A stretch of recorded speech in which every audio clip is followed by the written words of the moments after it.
the alchemical procedure and the philosopher's stone. The Western alchemists followed the scenario, known already in the Hellenistic period, of the 4 phases of the process of transmutation, that is, of the procurement of the philosopher's stone. The first phase, the nigredo, the regression to the fluid state of matter, corresponds to the death of the alchemist. According to Paracelsus, he who would enter the kingdom of God must first enter with his body into his mother and there die. The mother is the prima materia, the massa confusa. The abysses. Certain texts emphasize the synchronism between the opus alchemicum and the intimate experience of the adept. Things are rendered perfect by their similars, and that is why the operator must take part in the operation. Transform yourself from dead stones into living philosopher's stones, writes Dorn. According to Jichtel, we not only receive a new soul with this regeneration, but also a new body. The body is extracted from the divine word or from the heavenly Sophia. That it is not solely a question of laboratory operations is proven by the insistence on the virtues and qualities of the alchemist. The latter must be healthy, humble, patient, chaste. He must be a free spirit and in harmony with his work. He must both work and meditate. For our purposes, it will be unnecessary to summarize the other phases of the opus. Let us note, however, the paradoxical character of the materia prima and of the philosopher's stone. According to the alchemists, they both are to be found everywhere and under all forms, and they are designated by hundreds of terms. To cite only a text of, the stone is familiar to all men, both young and old. It is found in the country, in the village, and in the town, in all things created by God, yet it is despised by all.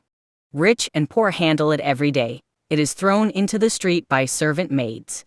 Children play with it, yet no one prizes it, though, next to the human soul, it is the most beautiful and most precious thing upon earth, and has power to pull down kings and princes. Nevertheless, it is esteemed the vilest and meanest of earthly things. It is truly a question of a secret language that is at once both the expression of experiences otherwise intransmissible by the medium of ordinary language, and the cryptic communication of the hidden meaning of symbols. The stone makes possible the identification of opposites. It purifies and perfects the metals. It is the Arabic alchemists who imparted therapeutic virtues to the stone, and it is through the intermediary of Arabic alchemy that the concept of the elixir vitae arrived in the West. Roger Bacon speaks of a medicine which makes the impurities and all the corruptions of the most base metal disappear, and which can prolong human life for several centuries. According to Arnold of Villanova, the stone cures all ills and makes the old young.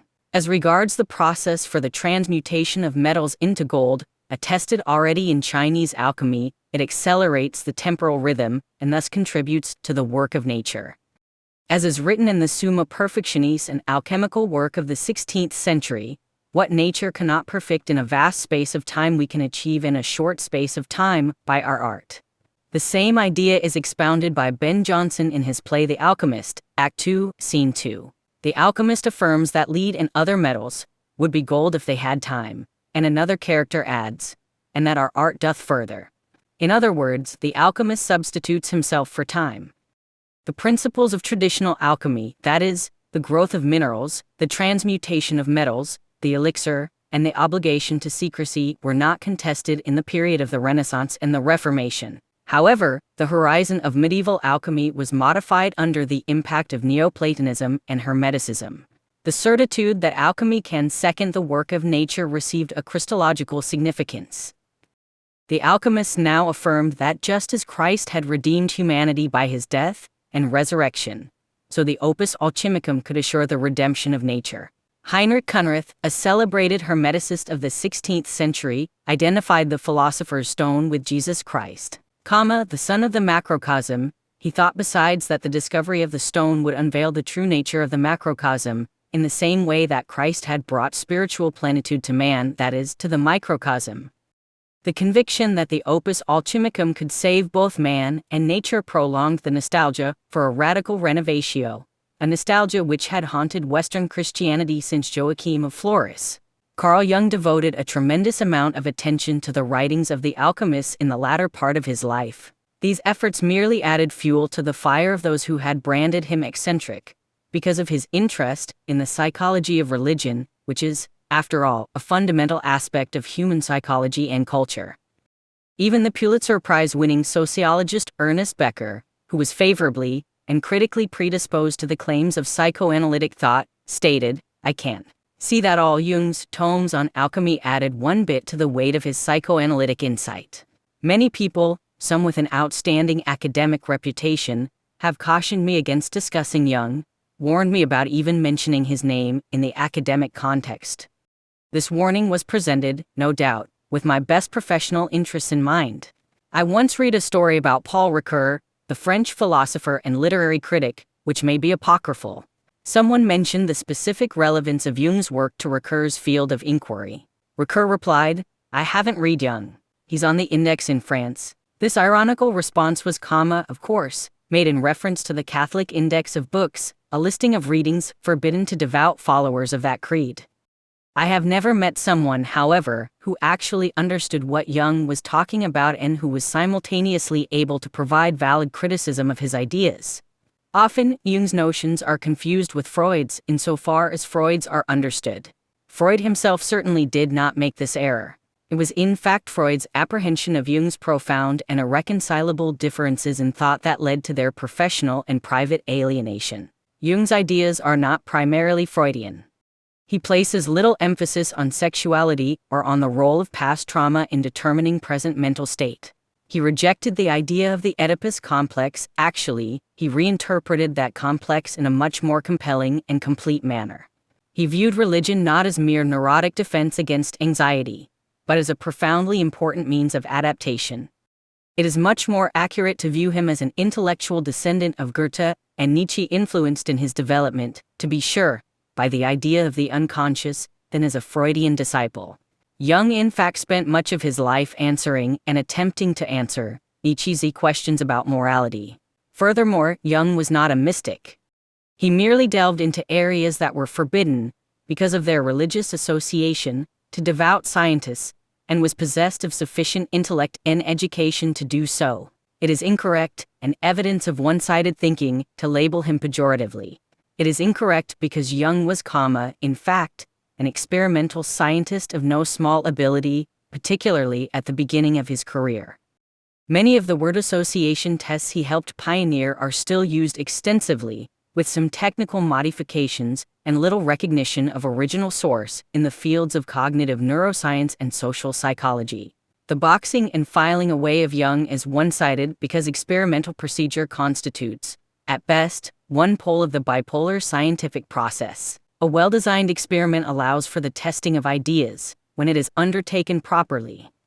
However, ideas to test must be generated, a truism often overlooked in the course of modern academic education. It was at this endeavor that Jung excelled. Some might object, his ideas cannot be tested. But they have been.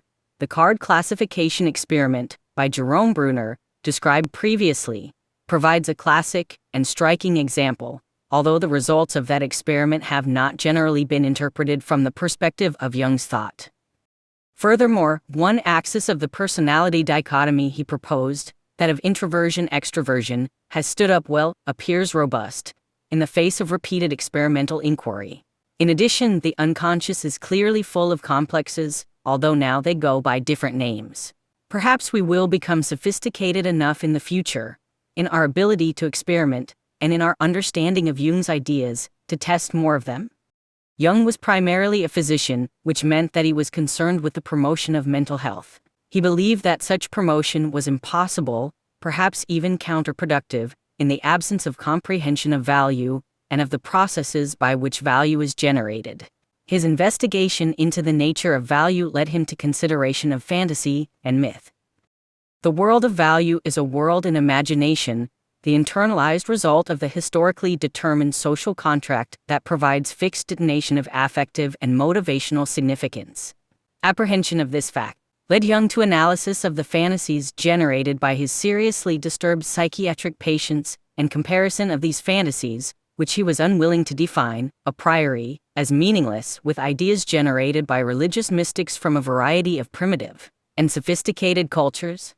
With a vast body of literary productions in the Eastern and Western traditions, with imagery generated in dreams, more than 25,000 dreams, by his own estimate and by diligent investigation into alchemical symbolism, This cross-cultural and multidisciplinary approach to the problem of value seems, at least empirical, if not experimental, and remains eminently reasonable in the absence of more appropriate methodology. In fact, the prominent sociobiologist E.O. Wilson has recently recommended adoption of such a cross-level analytical procedure in the guise of consilience to unite the natural sciences, the social sciences, and the humanities. Jung's ideas, particularly his alchemical ideas, have been inappropriately, unfairly, and dangerously ignored. They have been ignored because his students were outside the academic mainstream, and, perhaps, because they were frequently women. They have been ignored because they present a serious challenge, an absolutely fatal challenge, in my estimation, to Freudian psychoanalytic preconceptions. They have been overlooked because Jung took the frightening and mysterious statements of religion seriously. He presumed that such statements, which guided human adaptation successfully for thousands of years, had some significance, some meaning. Jung's ideas have remained unexamined because psychology, the youngest, most rational, and most deterministic of sciences, is most afraid of religion. They have been ignored, additionally, because they are difficult to understand, from the conceptual and affective points of view. What the ideas are is hard to specify, initially. What they signify, once understood, is emotionally challenging.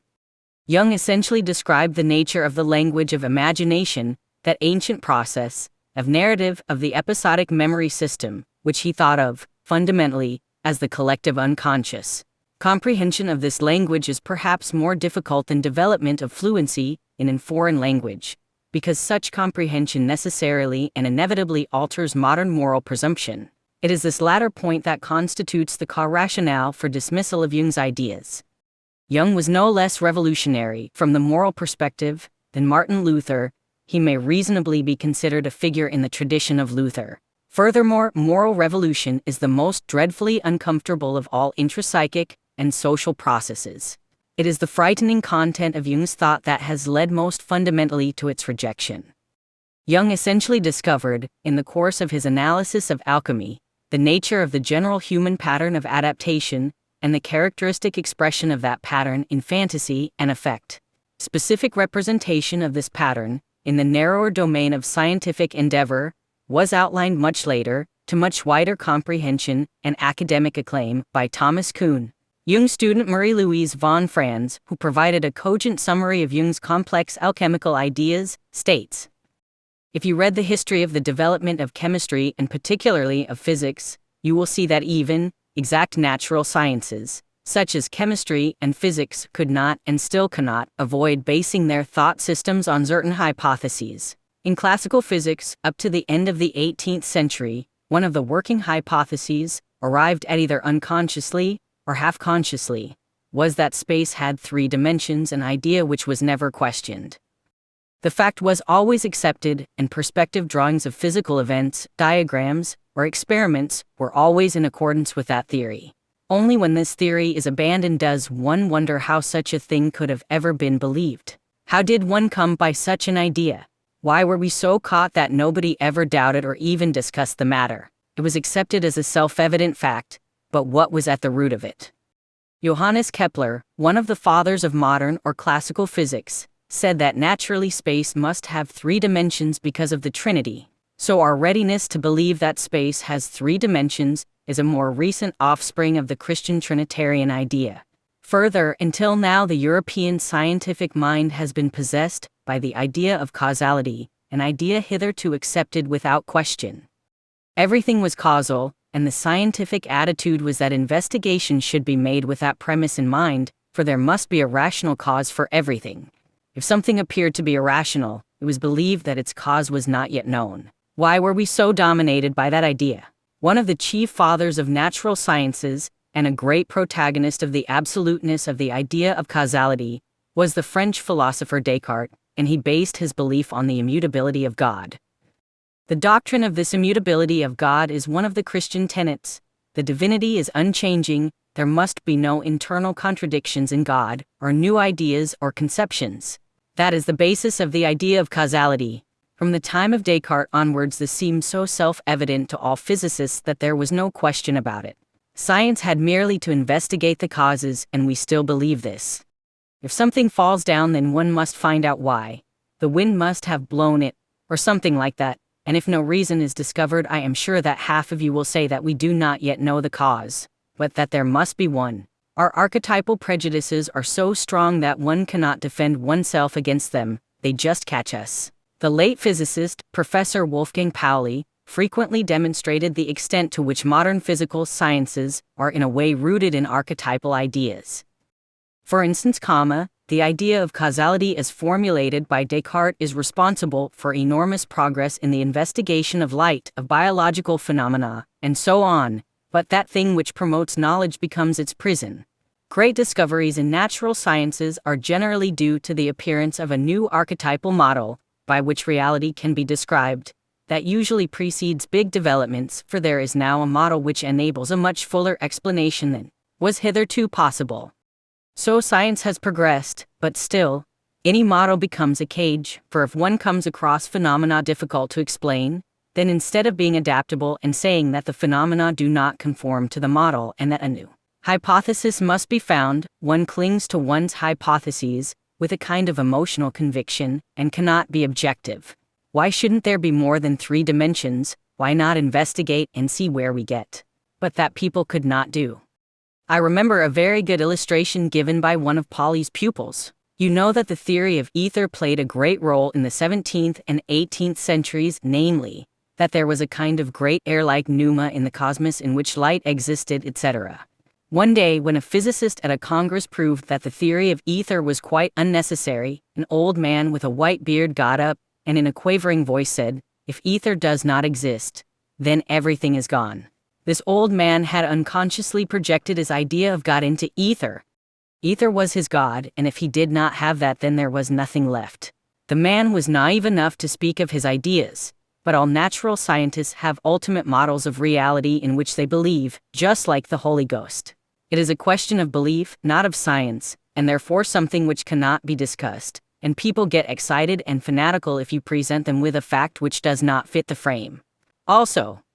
So the archetype is the promoter of ideas and is also responsible for the emotional restrictions which prevent the renunciation of earlier theories. It is really only a detail or specific aspect of what happens everywhere in life, for we could not recognize anything without projection.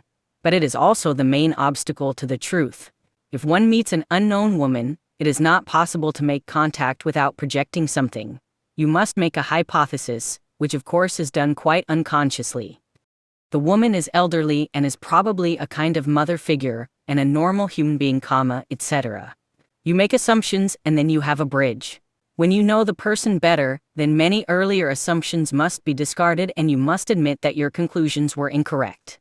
Unless this is done, then you are hampered in your contact. At first, one has to project, or there is no contact, but then one should be able to correct the projection, and it is the same not only as regards human beings, but everything else also.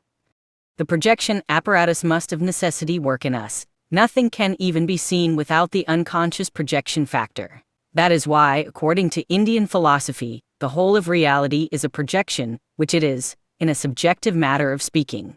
The idea of projection, that is, the idea that systems of thought have unconscious axioms, is clearly related to the notion of paradigmatic thinking, as outlined by Kuhn, to wide general acclaim. Jung described the psychological consequences of paradigmatic thinking in great detail as well. He first posed the question, what happens to the paradigmatic representational structure in someone's mind, in the human psyche, in human society, when anomalous information of revolutionary import is finally accepted as valid? And then answered it, what happens has a pattern. The pattern has a biological, even genetic, basis, which finds its expression in fantasy. Such fantasy provides subject material for myth and religion. The propositions of myth and religion, in turn, help guide and stabilize revolutionary human adaptation. These answers have been rejected prematurely and without sufficient consideration. Where is what you most want to be found? Where you are least likely to look. In Sterquiliniis Inventor, King Arthur's knights sit at a round table, because they are all equal. They set off to look for the Holy Grail, which is a symbol of salvation, container of the nourishing blood of Christ, keeper of redemption. Each knight leaves on his quest individually. Each knight enters the forest, to begin his search, at the point that looks darkest to him. When I was about halfway through writing this manuscript, I went to visit my sister-in-law and her family. She had a son, my nephew, who was about 5 years old, very verbal and intelligent. He was deeply immersed in a pretend world and liked to dress up as a knight, with a plastic helmet and sword. He was happy during the day, to all appearances, but did not sleep well, and had been having nightmares for some time. He would regularly scream for his mom in the middle of the night, and appeared quite agitated by whatever was going on in his imagination. I asked him one morning after he had woken up what he had dreamed about.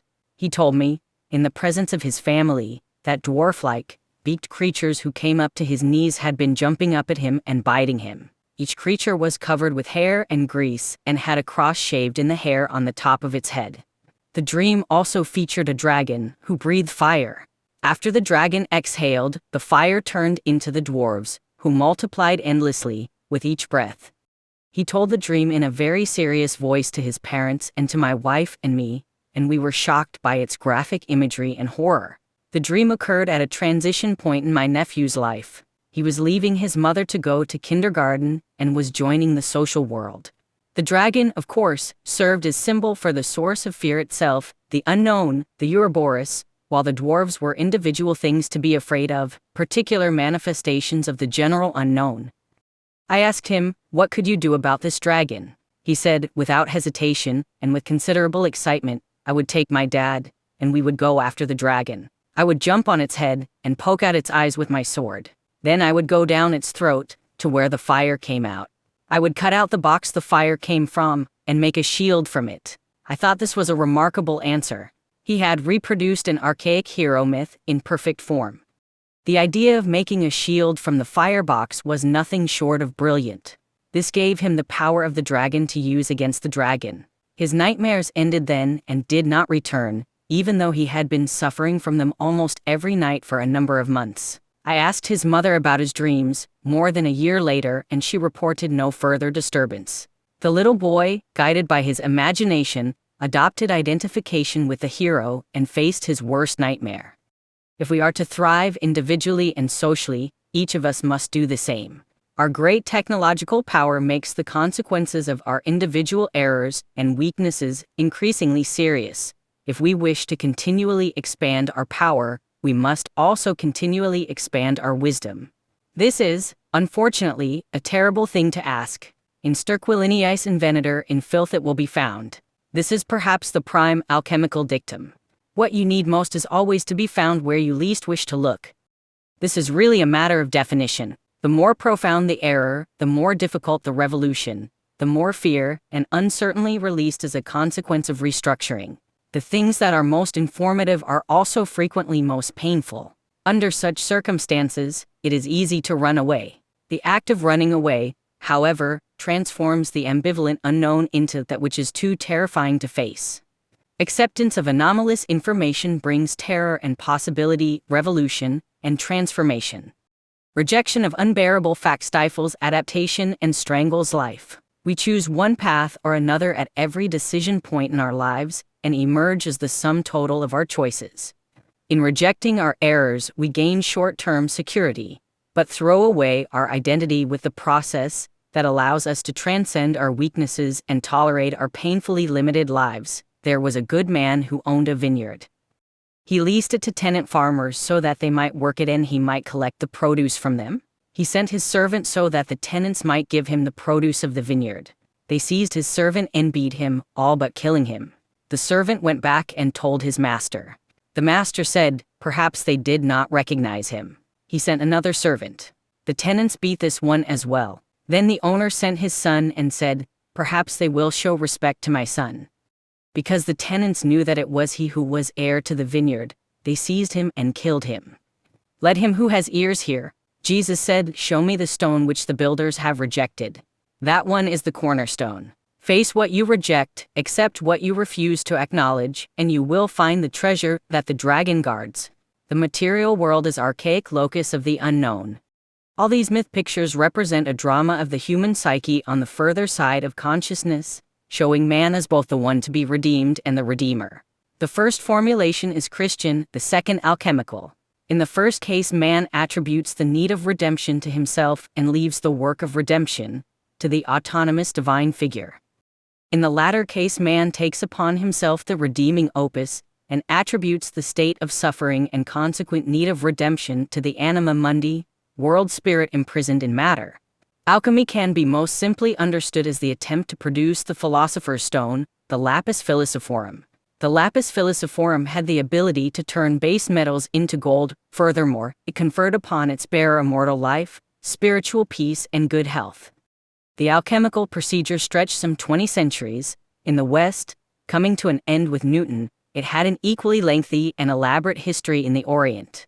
It is impossible to understand the essence of alchemical thought, or its relevance for modern psychology, without entering into the categorical system of the alchemist.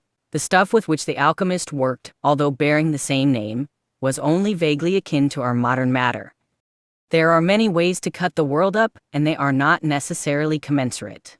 Much of what the alchemist considered thing we would not think of as characteristic of the objective world. Furthermore, what he considered unitary, we would think of as evidently diverse. There are two major reasons for this difference in opinion. First, the categorical system used to parse up the world derives its nature in large part from the nature of the end toward which activity is currently devoted.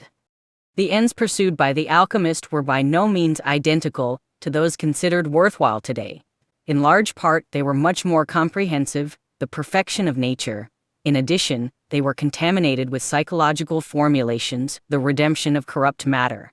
Insofar as the alchemical procedure was psychological, that is, driven by apprehension of an ideal state, the categories it produced were evaluative. Phenomena that emerge in the course of goal-directed behavior are classified most fundamentally with regard to their relevance or irrelevance to that end. Those that are relevant are further discriminated into those that are useful and good, and those that exist as impediments and are bad. Since our behavior is motivated, since it serves to regulate our emotions, it is very difficult to construct a classification system whose elements are devoid of evaluative significance. It is only since the emergence of strict empirical methodology that such construction has been made possible. This means that pre-experimental systems of classification such as those employed in the alchemical procedure include evaluative appraisal, even when they consist of terms such as matter or gold that appear familiar to us. Second, it seems that the more poorly something has been explored, the broader the category used to encapsulate or describe it. As exploration proceeds, finer discrimination becomes possible. Apparently unitary things fall apart, in this manner, into their previously implicit constituent elements, as nature is carved at her joints. We no longer consider the traditional four elements of the world, for example fire, water, earth, and air, either as irreducible elements, or even as categories extant at the same level of analysis. Further investigation has reconfigured our systems of classification. We have transformed the comparative simple material world of our ancestors into something much more complex, useful, and diverse. We believe, in consequence, that the primordial elements of the world were not really elements at all, failing to realize that an element is a tool, and that an incompletely fashioned tool is still much better than no tool at all. The overwhelmingly evaluative dimension of pre-experimental classification, in combination with relatively poor capacity for discrimination, produced archaic categories of great generality from the modern perspective. We can identify many discriminable phenomena within each of these categories, as a consequence of the centuries of increasingly efficient exploration that separate us from our medieval and pre-medieval forebears. Our viewpoint has in fact changed to such a degree that our use of the same word is in many cases only a historical accident. We might therefore make this discussion more concrete by first examining the matter of the alchemist, and by comparing it to what we think of as matter. Alchemical matter was the stuff of which experience was made, and more, the stuff of which the experiencing creature was made. This primal element was something much more akin to information in the modern sense, or to Tao, from the Oriental perspective, something like matter in the phrases that matters, that makes a difference, that we care about, that cannot be ignored, that is, informative, or what is the matter. We derive information as a consequence of our exploratory behavior, undertaken in the unknown, attending to things that matter, from that information. We build ourselves, our behaviors and schemas of representation, and the world, as experienced. As Piaget states, knowledge does not begin in the I, and it does not begin in the object, it begins in the interactions. Then there is a reciprocal and simultaneous construction of the subject on the one hand and the object on the other. The primal element of alchemy was something embedded or implicit in the world, something often hidden that could emerge unexpectedly. This unexpected emergence can be regarded as the capacity of the object to transcend its categorical representation, to become something new, as a consequence of its position in a new situation, or its reaction to a new exploratory procedure. This new thing announces itself first in terms of the effect it generates, failure of the previously understood, previously categorized thing to behave as predicted elicits emotion from the observer. This is the spirit of transformation making itself manifest. The emotion so generated, fear-hope, may produce exploratory behavior, designed to specify the new properties of the transforming object. These new properties then become incorporated into the previous categorization system, become attributes now seen as in the same class. Alternatively, the newly transformed substance may have to shift categories, because it is now seen as so much different from what it was.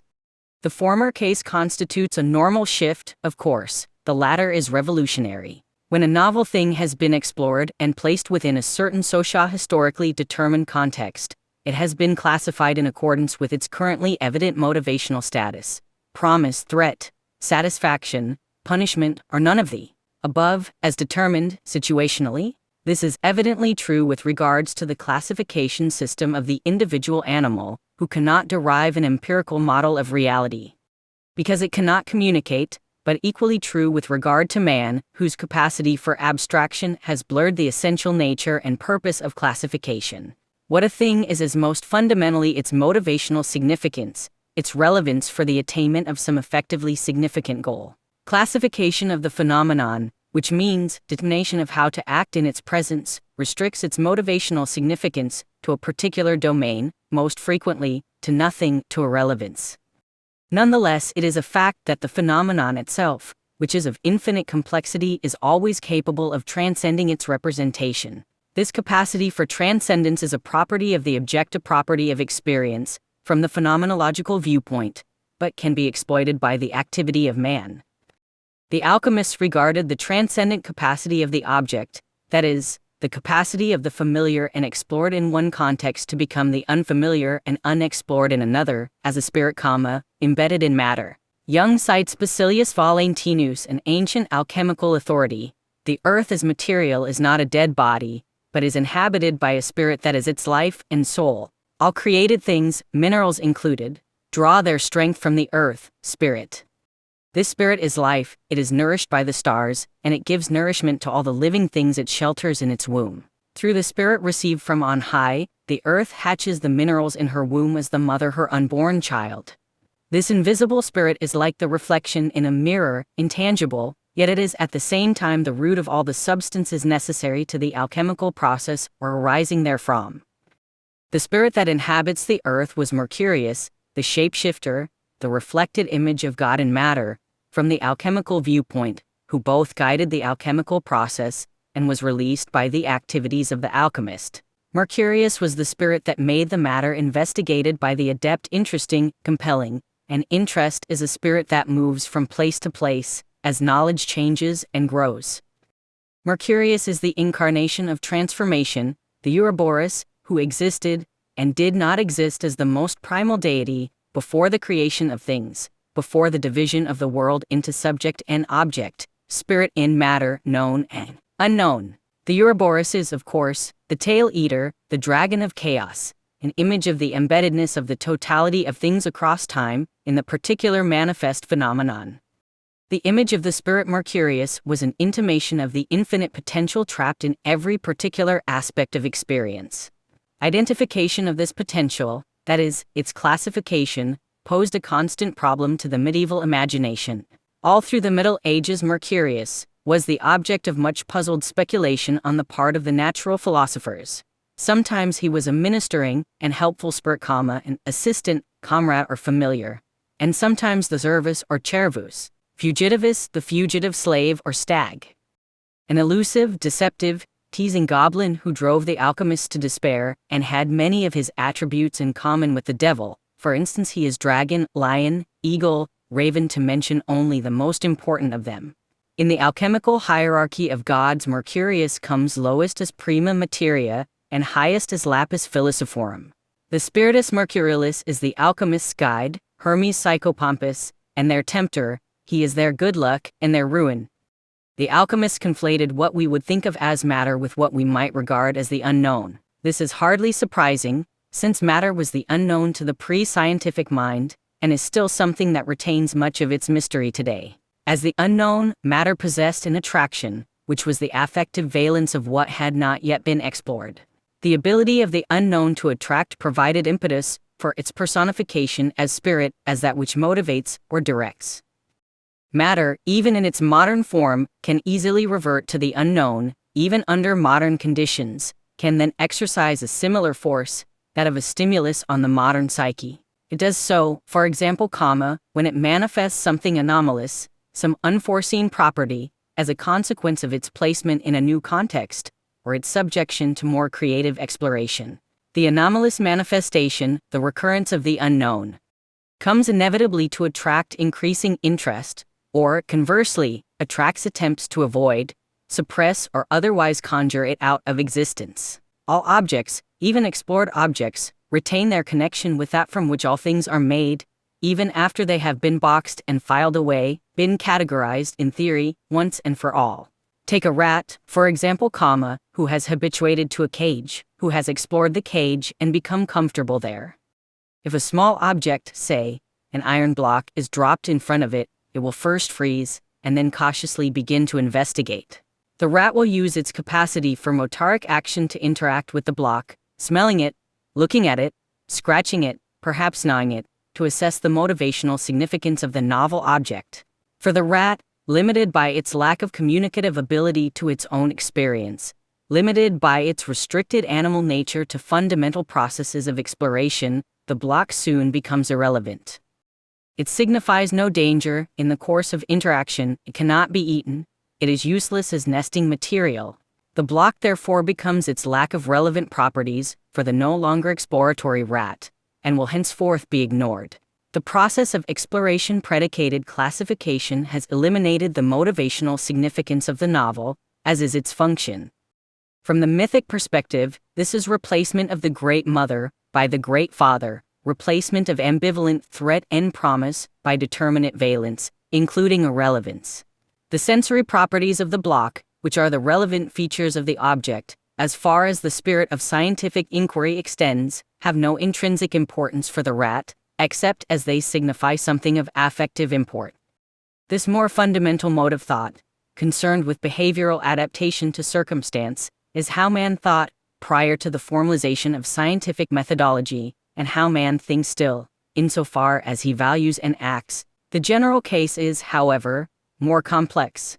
Homo sapiens is capable of observing a practically infinite series of novel properties emerge from the particular object.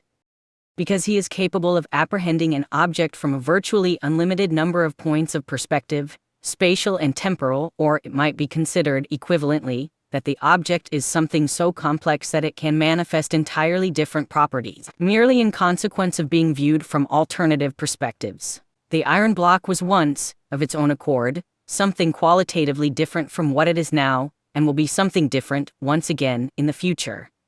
In the earliest stages of its existence, considered as an independent object, the exemplary block was part of an undifferentiated totality, prior to the beginning of all things. Then, the interplay of four fundamental forces. Then simple hydrogen coalescing into a star. Then, matter transformed by gravity and nuclear processes. Then a stone on Earth, finally, something transformed by man, with a still uncompleted and equally extensive developmental history before it. This transformation of the object is temporality itself, the manifestation of Tao, the flux of being.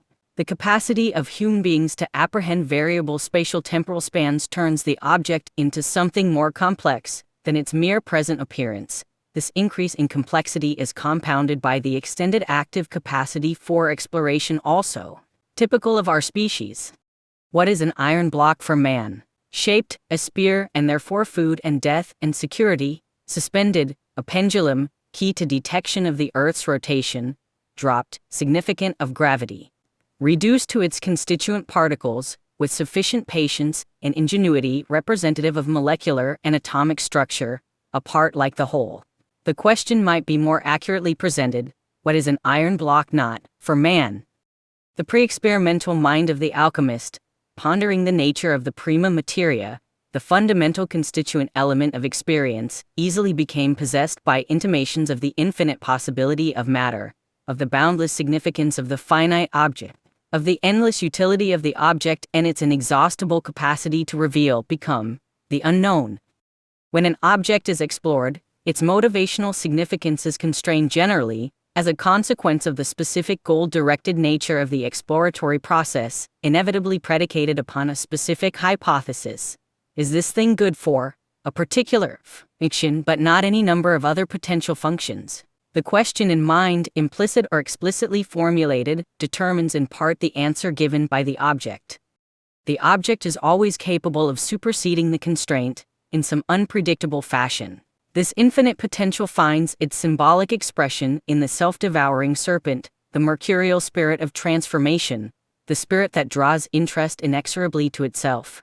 While considering these ideas, I dreamed that a small object was traveling above the surface of the Atlantic Ocean. It moved along in the center of a procession of 4 immense hurricanes, configured as a square divided into quadrants, 1 hurricane per quadrant, tracked by satellites, monitored carefully and apprehensively by scientists manning the latest meteorological equipment in stations all over the world. The dream scene shifted. The object, a sphere of about 8 inches in diameter, was now contained and exhibited in a small glass display case, like that found in a museum. The case itself was in a small room, with no visible exit or entry points. The American president, symbol of social order, and the crippled physicist Stephen Hawking, representative of scientific knowledge and of disembodied rationality, were in the room with the object. One of them described the features of the room. Its walls were 7 feet thick and made of some impervious substance, which sounded impressive in the context of the dream. These walls were designed to permanently contain the object. I wasn't in the room, although I was there as an observer, like the audience in a movie. The object in the display case appeared alive. It was moving and distorting its shape, like a chrysalis or a cocoon in its later stages of development. At one point it transformed itself into something resembling a meerschaum pipe. Then it reformed itself into a sphere, and shot out through one wall of the case and the room, leaving 2 perfectly round, smooth holes, one in the case, and the other in the wall. It left with no effort whatsoever, as if the barriers designed to restrain its movement were of no consequence, once the decision had been made. The object was an image of God, the Ouroboros serpent, embodied in matter, powerful enough to require the accompaniment of 4 hurricanes. As attendance point 600, the room was a classification system, something designed by the most powerful representatives of the social and scientific worlds to constrain the mysterious phenomenon. The object transformed itself into a pipe in reference to the famous painting, by Magritte, of a pipe, entitled, in translation, "This is not a pipe, the map is not the territory, the representation not the phenomenon." The capacity of the object to escape, at will, referred to the eternal transcendence of the phenomenal world, of its infinite capacity to unexpectedly supersede its representation, scientific and mythic. I dreamed, much later, perhaps after a year, of a man suspended, equidistant from the floor, ceiling and walls, in a cubic room, about arm's length from each. The surfaces of the cube curved inward, toward the man, as if the room was constructed of the intersection of 6 spheres. All surfaces of the cube remained at the same distance from the man, regardless of his pattern of movement. If he walked forward, the cube moved forward with him. If he walked backward, the cube moved backward, at precisely the same rate, with no discontinuity whatsoever. The surfaces themselves were covered with circular patterns, about 4 inches in diameter, inscribed within squares of about the same size. Out of the center of each circle dangled the tip of a reptile's tail. The man could reach in any direction, grasp a tail, and pull it out of the surface, into the room. This dream referred to the capacity of man to, voluntarily, pull the future into the present. The serpent, evident only in the form of his tail, was the Ouroboros, embedded implicitly in the phenomenal world. The potential for the emergence of something new was present in every direction the man could look. Inside the cube, he could determine what aspect of being would reveal itself as a consequence of his voluntary action. The act of exploration elicits discriminable phenomena. These phenomena are mapped by the episodic and semantic memory systems. The exploratory process, however, is guided by the maps produced by the episodic system, particularly by its maps of the future. A desired end is posited in fantasy. The motoric abstract exploration system endeavors to bring about a match between emergent phenomena produced in the course of activity and that map of the desired future. Mismatches between production and goal elicit appearance of the base matter of the world. The unknown manifest in negative affect and curiosity. The individual attempts to transform his wishes, rooted in the final analysis in emotion, into reality, suffering, and learning when that process is disrupted. Exploration is deemed sufficient and may justly come to an end when the current affective state is deemed optimal. When knowledge, translated into action, has adjusted the world such that it is, once again, paradisal. In the absence of such a paradisal state, in the absence of current security, happiness, exploration is, or has been, by definition, incomplete. The residual mysteries that still accompany current being, which manifest themselves in the intrinsic attractiveness of the thing or situation, must therefore become the focus of active attention, so that the information embedded in them can be pulled out and transformed into subjective being and the world. The alchemical base matter of the world was, therefore, the stuff of which determinate experience, subject and object, was made, was something, in addition, capable of endless transformation, was something, finally, corrupt, as the material world was corrupt, incomplete, unrealized, fallen and ring. Analysis of the pre-experimental category of gold helps shed light on the relevance, importance, and meaning of this archaic complex of undiscriminated ideas. Gold, as ultimate contrast to mere base matter, was the ideal, as it could be perceived in the concrete world. For the pre-experimental man, as well as for the modern, gold served as a medium of economic exchange. But the value of the metal did not, and still does not, consist solely in its economic utility. Gold has always been associated in episodic representation with divinity. Prior to development of the scientific worldview, this association made perfect sense. Gold, in contrast to lesser metals or substances, does not tarnish, dull, or rust. It therefore appears imperishable, immortal, and incorruptible. Gold is rare, rather than common. It shines like the sun, the evident source of life. The category of gold therefore tended to subsume everything Apollonian, sun-like, divine, in the patriarchal heroic sense we have become familiar with. Jung describes the characteristic presumptions of the alchemist Michael Meyer. The sun, by its many millions of revolutions, spins the gold into the earth. Little by little the sun has imprinted its image on the earth, and that image is the gold. The sun is the image of God, the heart is the sun's image in man, just as gold is the sun's image in the earth, and God is known in the gold. The light of the sun is a symbol of power and the transcendence of clarity and consciousness, of heroism and permanence, and of victory over the forces of darkness, disintegration, and decay. The earliest patriarchal gods and leaders of men combined the life-giving attributes of the sun with the heroic ideals of man, and the coins that bore their likeness were round and golden, in imitation of the solar disk. Gold was, furthermore, the ideal end toward which all ores progressed, was the target of material progression. As it ripened in the womb of the earth, lead, for example, base and promiscuous, willing to metacombine, with many other substances, aimed at the state characterized by gold, perfect and inviolable. This made the gold state the goal of the mercurial spirit of the unknown, embedded in matter. Iliade states, if nothing impedes the process of gestation, all ores will, in time, become gold. If there were no exterior obstacles to the execution of her designs, wrote a Western alchemist, nature would always complete what she wished to produce. That is why we have to look upon the births of imperfect metals as we would on abortions and freaks which come about only because nature has been, as it were, misdirected, or because she has encountered some fettering resistance. Belief in the natural metamorphosis of metals is of very ancient origin in China, and it is also found in Annam, in India and in the Indian archipelago. The peasants of Tonkin have a saying: "Black bronze is the mother of gold.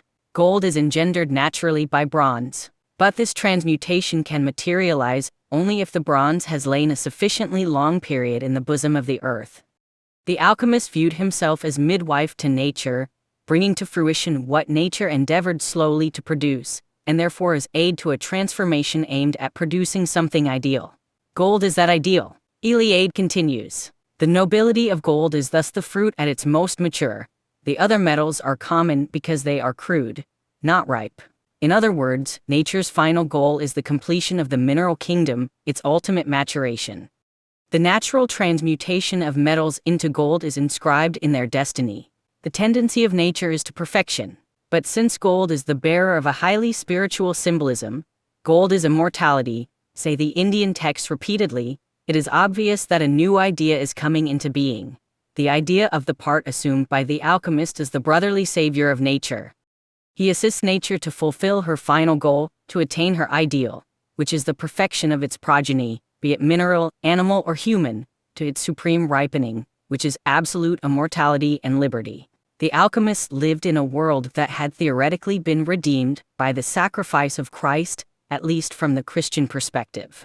But they did not feel at all redeemed, they remained unsatisfied with the present still too mortal condition. So they turned their attention to those aspects of the world that had been defined, in accordance with prevailing morality, as unworthy of examination, as corrupt and contemptible. Presuming or hoping that things might yet be better, they explored, as we explore now, hoping to extract from the unknown new and useful tools. The alchemists assumed, implicitly, that further exploration might bring redemptive knowledge. This search was driven by their admission of the unbearable present, by their identification with a still fallen world. The alchemists believed that the desirable transmutation of matter could be brought about by the release of Mercurius from matter. This meant that they implicitly recognized that interest-guided exploration was key to the redemptive expansion of being. In participating in this process, the alchemists identified with the exploratory hero and turned themselves unconsciously, that is, in procedure if not always in representation, into that which redeems. This identification was complicated by the fact that the alchemist also considered himself as partaking of the state of matter, as belonging in the state necessitating redemption. This basically meant that the alchemist viewed himself, at least in part, as occupying the same category as matter, as well as being that which could become gold and which could aid in that transformation.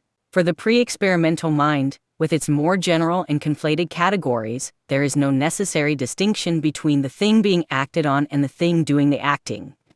Iliade describes, for example, the sympathetic magic necessary to complete a grafting operation between two different species of plants necessary to induce unlike to mate with unlike from a broader perspective. Ibn Washaya, and he is not the only Oriental writer to allow himself to be carried away by such images, speaks of fantastic graftings, contrary to nature, between differing vegetable species. He says, for instance, that the grafting of a branch of a lemon tree onto a laurel or olive tree would produce very small lemons, the size of olives.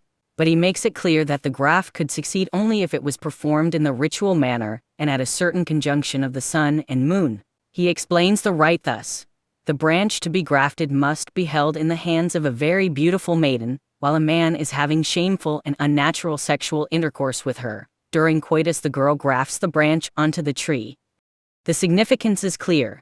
In order to ensure an unnatural union in the vegetable world, an unnatural sexual union between human beings was necessary. Such ideas are far from rare. Virtually every process undertaken by pre-experimental individuals, from agriculture to metallurgy, was accompanied by rituals designed to bring about the state of mind or illustrate the procedure necessary to the successful outcome desired. This is because the action precedes the idea. So ritual sexual unions accompanied sowing of the earth, and sacrificial rituals, and their like abounded among miners, smiths and potters. Nature had to be shown what to do, man led, not least, by example.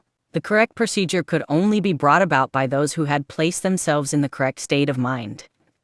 This idea was taken to its logical conclusion during the alchemical procedure, which had as its fantastical end state, or desired future the most profound and far-reaching notion of transformation ever conceptualized.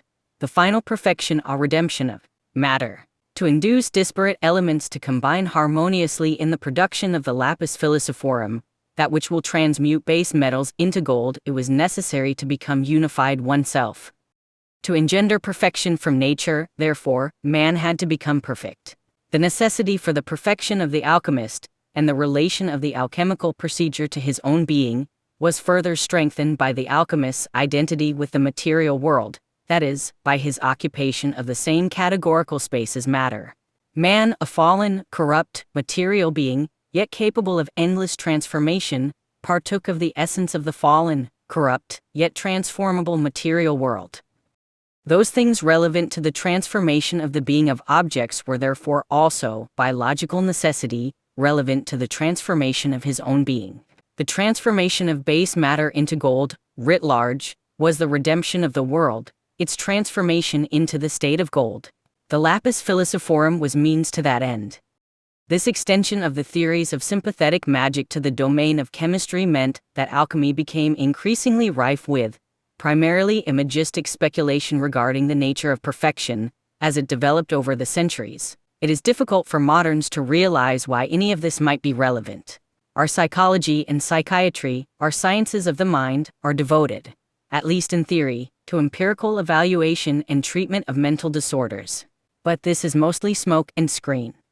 We are aiming always at an ideal. We currently prefer to leave the nature of that ideal implicit, because that helps us sidestep any number of issues that would immediately become of overwhelming difficulty if they were clearly apprehended. So we define health as that state consisting of an absence of diseases or disorders and leave it at that, as if the notion of disease or disorder, or of the absence thereof, is not by necessity a medieval concatenation of moral philosophy and empirical description. It is our implicit theory that a state of non-impensity is possible, however, and desirable, that leads us to define dominance by that state as disordered. The same might be said for depression, for schizophrenia, for personality disorders, and so on. Lurking in the background is an implicit that is, unconscious, ideal, against which all insufficient present states are necessarily and detrimentally compared. We do not know how to make that ideal explicit, either methodologically or practically, that is, without causing immense descent in the ranks. We know, however, that we must have a concept of not ideal in order to begin and to justify necessary treatment. Sooner or later, however, we will have to come to terms with the fact that we are in fact attempting to produce the ideal man, and will have to define explicitly what that means. It would be surprising indeed if the ideal we come to posit bore no relationship to those constructed painstakingly, over the course of centuries of effort, in the past. Something very similar happened in the case of alchemy, at least in the West. As the philosophy developed, through the Christian era, the lapis was increasingly identified with Christ. There is no reason to presume that this came as anything but a surprise to the alchemists themselves. We are in for a shock at least as great. To perfect nature, it was necessary to harbor the correct attitude, to undertake the appropriate rituals and processes of spiritual purification, to become pure as the thing desired. The worker stood as example to nature in small things and great. In the case of alchemy, which ambitiously desired to redeem the fallen material world, the alchemist himself had to become great. Thus the alchemical literature might be regarded in part as one long meditation on the nature of the ideal man. Science is predicated upon the axiomatic presupposition that it is worthwhile to analyze the material, or collectively apprehensible sensory world, and its transformations. This belief, which first manifested itself in alchemical fantasy, is so much a part of the modern world, so much its primary assumption, that it is difficult to realize what a remarkable achievement its formalization represented. It took thousands of years of cultural development to formulate the twin notions that empirical reality existed, independent of the motivational significance of things, and that it should be systematically studied, and these ideas only emerged, initially in the complex societies of the Orient and Europe. The alchemists were the first to risk this attribution, or something similar to it, but they still studied matter in the absence of explicit empirical methodology. Jung states, the concept of the psychic, as we understand it today, did not exist in the Middle Ages, and even the educated modern man finds it difficult to understand what is meant by reality of the psyche. So it is not surprising that it was incomparably more difficult for a medieval man to imagine something between esse in re and esse in intellectu solo. The way out lay in metaphysics. The alchemist was therefore compelled to formulate as quasi-chemical facts metaphysically too. The lack of scientific methodology, the inability to conduct formalized comparison of behavior-predicated experience, to determine its generalizability, meant the inextricable admixture of the purely sensory and the subjective, affective, mythological aspect of experience. The purpose of scientific methodology is, in large part, to separate the empirical facts from the motivational presumption. In the absence of such methodology, the intermingling of the two domains is inevitable. The alchemists believed that they were studying the unknown phenomenon of matter, and they just observed what came up and interpreted that, somehow, but without any specific plan. There would be a lump of some strange matter, but as they did not know what it was, they conjectured something or other, which of course would be unconscious projection, but there was no definite intention or tradition. Therefore one could say that in alchemy, projections were made, hypotheses were generated most naively and unprogrammatically and completely uncorrected. Imagine an old alchemist situation. A man in a certain village would build an isolated hut and cook things which caused explosions. Quite naturally, everyone calls him a witch doctor. One day someone comes and says he has found a queer piece of metal, and would the alchemist be interested in buying it? The alchemist does not know the value of the metal, but gives the man some money at a guess. He then puts what has been brought him in his stove and mixes it with sulfur, or something similar, to see what happens, and if the metal was lead, he would be badly poisoned by the vapors. He concludes, therefore, that this particular matter makes one feel sick if approached, and nearly kills you, and therefore he says that there is a demon in lead. Afterwards, when he writes his recipes, he adds a footnote saying, "Beware of lead, for in it is a demon which will kill people, and make them mad," which would be quite an obvious and reasonable explanation for someone of that time and level. Therefore lead was a wonderful subject for the projection of destructive factors, since in certain connections its effects are poisonous.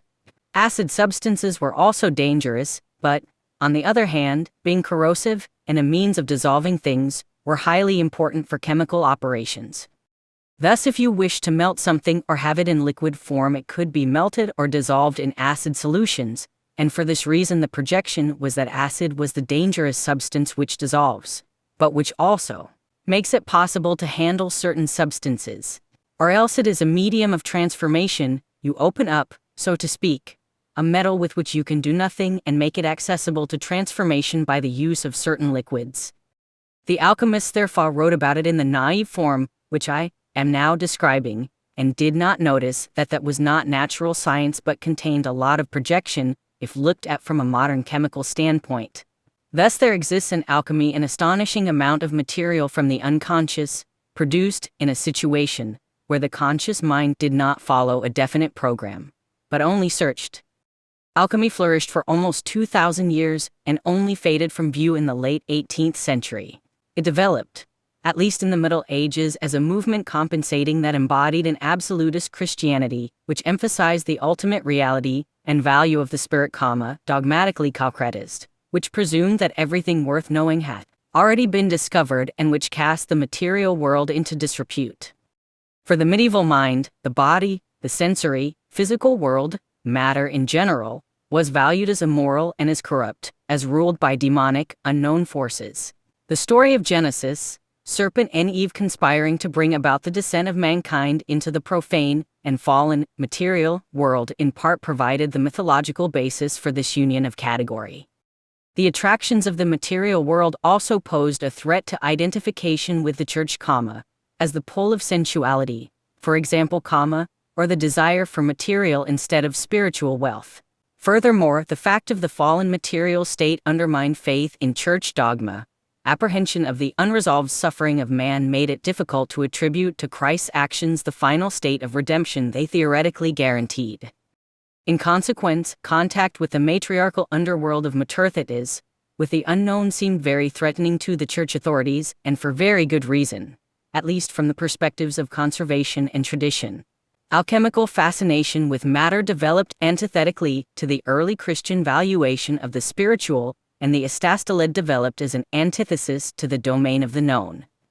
The suppression of the sensory material world by the Church, and the simultaneous establishment of an absolute body of knowledge meant rejection or denial of anomalous sensory emotional experience, and therefore of the value contained in such experience.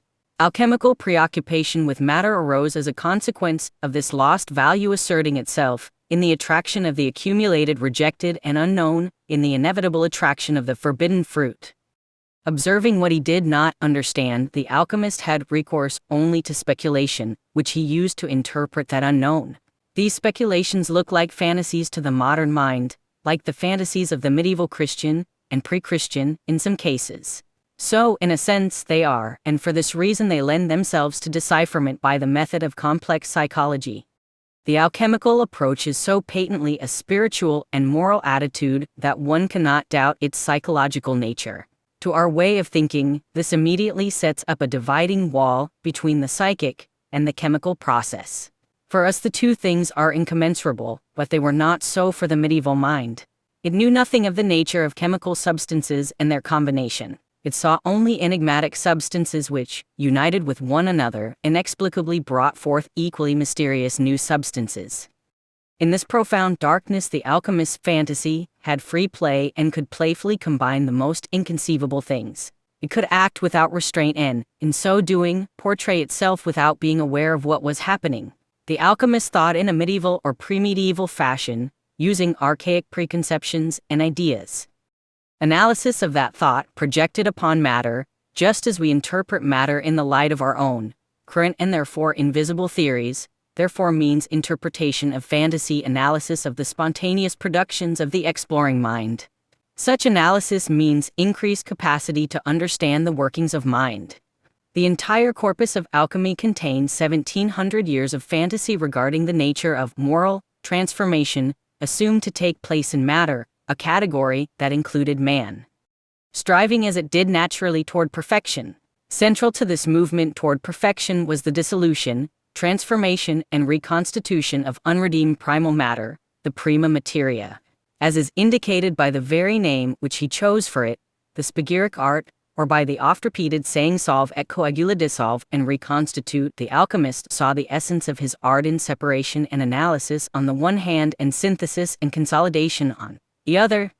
For him there was first of all an initial state in which opposite tendencies, or forces, were in conflict. Secondly, there was the great question of a procedure which would be capable of bringing the hostile elements and qualities, once they were separated, back to unity again. The initial state, named the chaos, was not given from the start, but had to be sought for as the prima materia. And just as the beginning of the work was not self-evident, so to an even greater degree was its end. There are countless speculations on the nature of the end state, all of them reflected in its designations. The commonest are the ideas of its permanence, prolongation of life, immortality, uncorruptibility, its androgyny, its spirituality and corporeality, its human qualities, and resemblance to man, homunculus, and its divinity. 609. The alchemists began their work, their opus, by determining to face the unknown, locked away in the material world, in the pursuit of an ideal. Their ideal was symbolized by the lapis philosophorum, which was a unitary substance characterized by its ability to transform base metals into gold, and more, which could confer upon its bearer complete knowledge, immortal life, and impeccable mental and physical health. The medieval individual had no idea that the creation of such a substance was not possible, and was aware of many substances that had transformative properties. Identification of what motivated such a pursuit appears straightforward. There were undoubtedly many who tried their hand at alchemy, purely for its potential economic benefit, just as there are many today who pursue their occupation solely for material gain. Even this is a form of desire for redemption, however, through material means, and may be unexpectedly transformed into a more purely spiritual pursuit in the course of maturation or through the unpredictable actions of fantasy and circumstance. There were also alchemists who more clearly embodied the spirit of devout curiosity, and who worked with the same serious discipline as the later natural scientist. It is naive to underestimate the power and the mystery of the fantasy of the philosopher's stone. This idea provided the motive power underlying disciplined investigation into the secrets of matter, a difficult, painstaking, expensive procedure. The idea that matter contained locked within it the secret to wisdom, health, and wealth underlies the entire opus of modern science. The fact that such an idea could arise and be seriously entertained in spite of grandiosity and conflict with church dogma is difficult enough to believe. It becomes truly incomprehensible when consideration is given to the additional fact that the procedure extended over 17 centuries, despite the fact that no alchemist ever reached his goal. Jung states, in view of the fact that a miracle never did occur in the retort, despite repeated assertions that someone had actually succeeded in making gold, and that neither a panacea nor an elixir has demonstrably prolonged a human life beyond its due, and that no homunculus has ever flown out of the furnace, in view of this totally negative result we must ask on what the enthusiasm and infatuation of the adepts could possibly have been based. In order to answer this difficult question, one must bear in mind that the alchemists, guided by their keenness for research, were in fact on a hopeful path, since the fruit that alchemy bore after centuries of endeavor was chemistry, and its staggering discoveries. The emotional dynamism of alchemy is largely explained by a premonition of these then unheard-of possibilities. However barren of useful or even enlightening results its labors were, these efforts, notwithstanding their chronic failure, seem to have had a psychic effect of a positive nature, something akin to satisfaction, or even a perceptible increase in wisdom. Otherwise it would be impossible to explain why the alchemists did not turn away in disgust from their almost invariably futile projects. The alchemical fantasy provided, and still provides, the motive power for the empirical endeavor, just as the dream of Judeo-Christianity provided motive power for the civilization of the West. In this manner, myth, mysterious, absurd, and incomprehensible, stands at the vanguard of the adaptive process. Iliade states, with specific regard to the origin of science. Until recently, few were aware of Isaac Newton's role in this general alchemical movement, whose goal was the renovatio of European religion and culture by means of an audacious synthesis of the occult traditions and the natural sciences. It is true that Newton never published the results of his alchemical experiments, although he declared that some of them were crowned with success.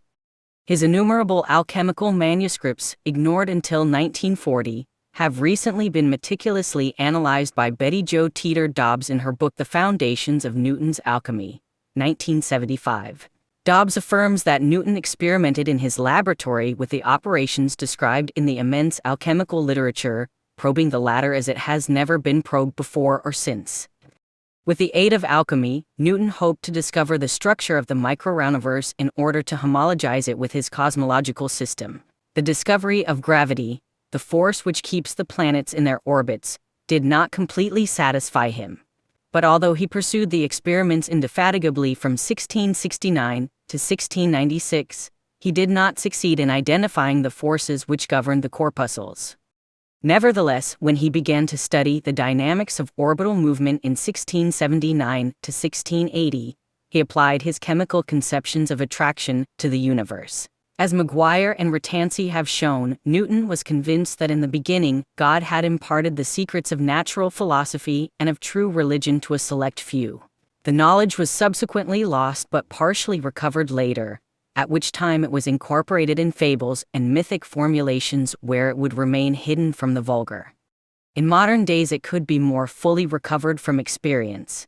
For this reason, Newton examined the most esoteric sections of the alchemical literature, hoping that they would contain the true secrets.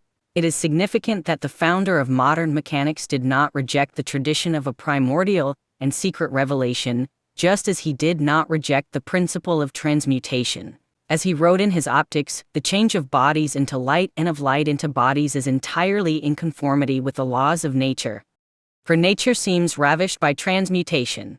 According to Dobbs, Newton's alchemical thoughts were so securely established that he never came to deny their general validity, and in a sense the whole of his career after 1675 may be seen as one long attempt to integrate alchemy and the mechanical philosophy. After the publication of the Principia, opponents declared that Newton's forces were in reality occult qualities. As Dobbs recognizes, in a certain sense these critics were right. Newton's forces were very much like the hidden sympathies and antipathies found in much of the occult literature of the Renaissance period. but Newton had given forces an ontological status equivalent to that of matter and motion.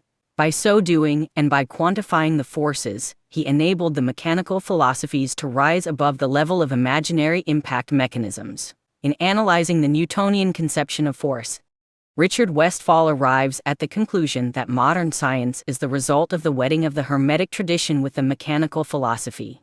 In its spectacular flight, modern science has ignored, or rejected, the heritage of Hermeticism. Or to put it differently, the triumph of Newtonian mechanics has ended up by annihilating its own scientific ideal. In effect, Newton and his contemporaries expected a different type of scientific revolution.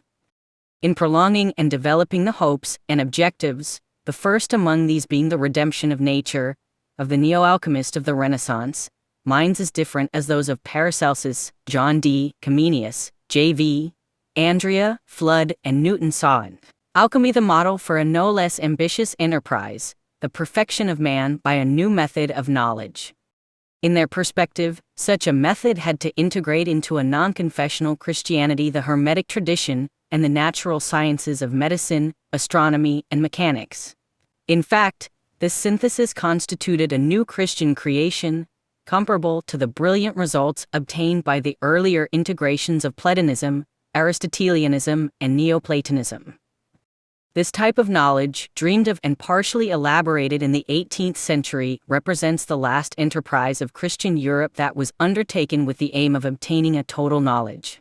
Not precisely the last. Formulation of the idea that God might be known in material form meant positing the possibility that the highest conceivable value might be embodied concretely in matter, rather than in the established, patriarchal, spiritual world. This meant that the nature of God was something that could be made subject to material and thoughtful investigation. However, matter remained comparatively unknown to the medieval mind and was therefore contaminated with everything else unknown, repressed, and rejected. The assignment of value to matter was therefore attribution of value to unknown experience. This assignment was heretical because it implied the fallibility or incomplete nature of church dogma.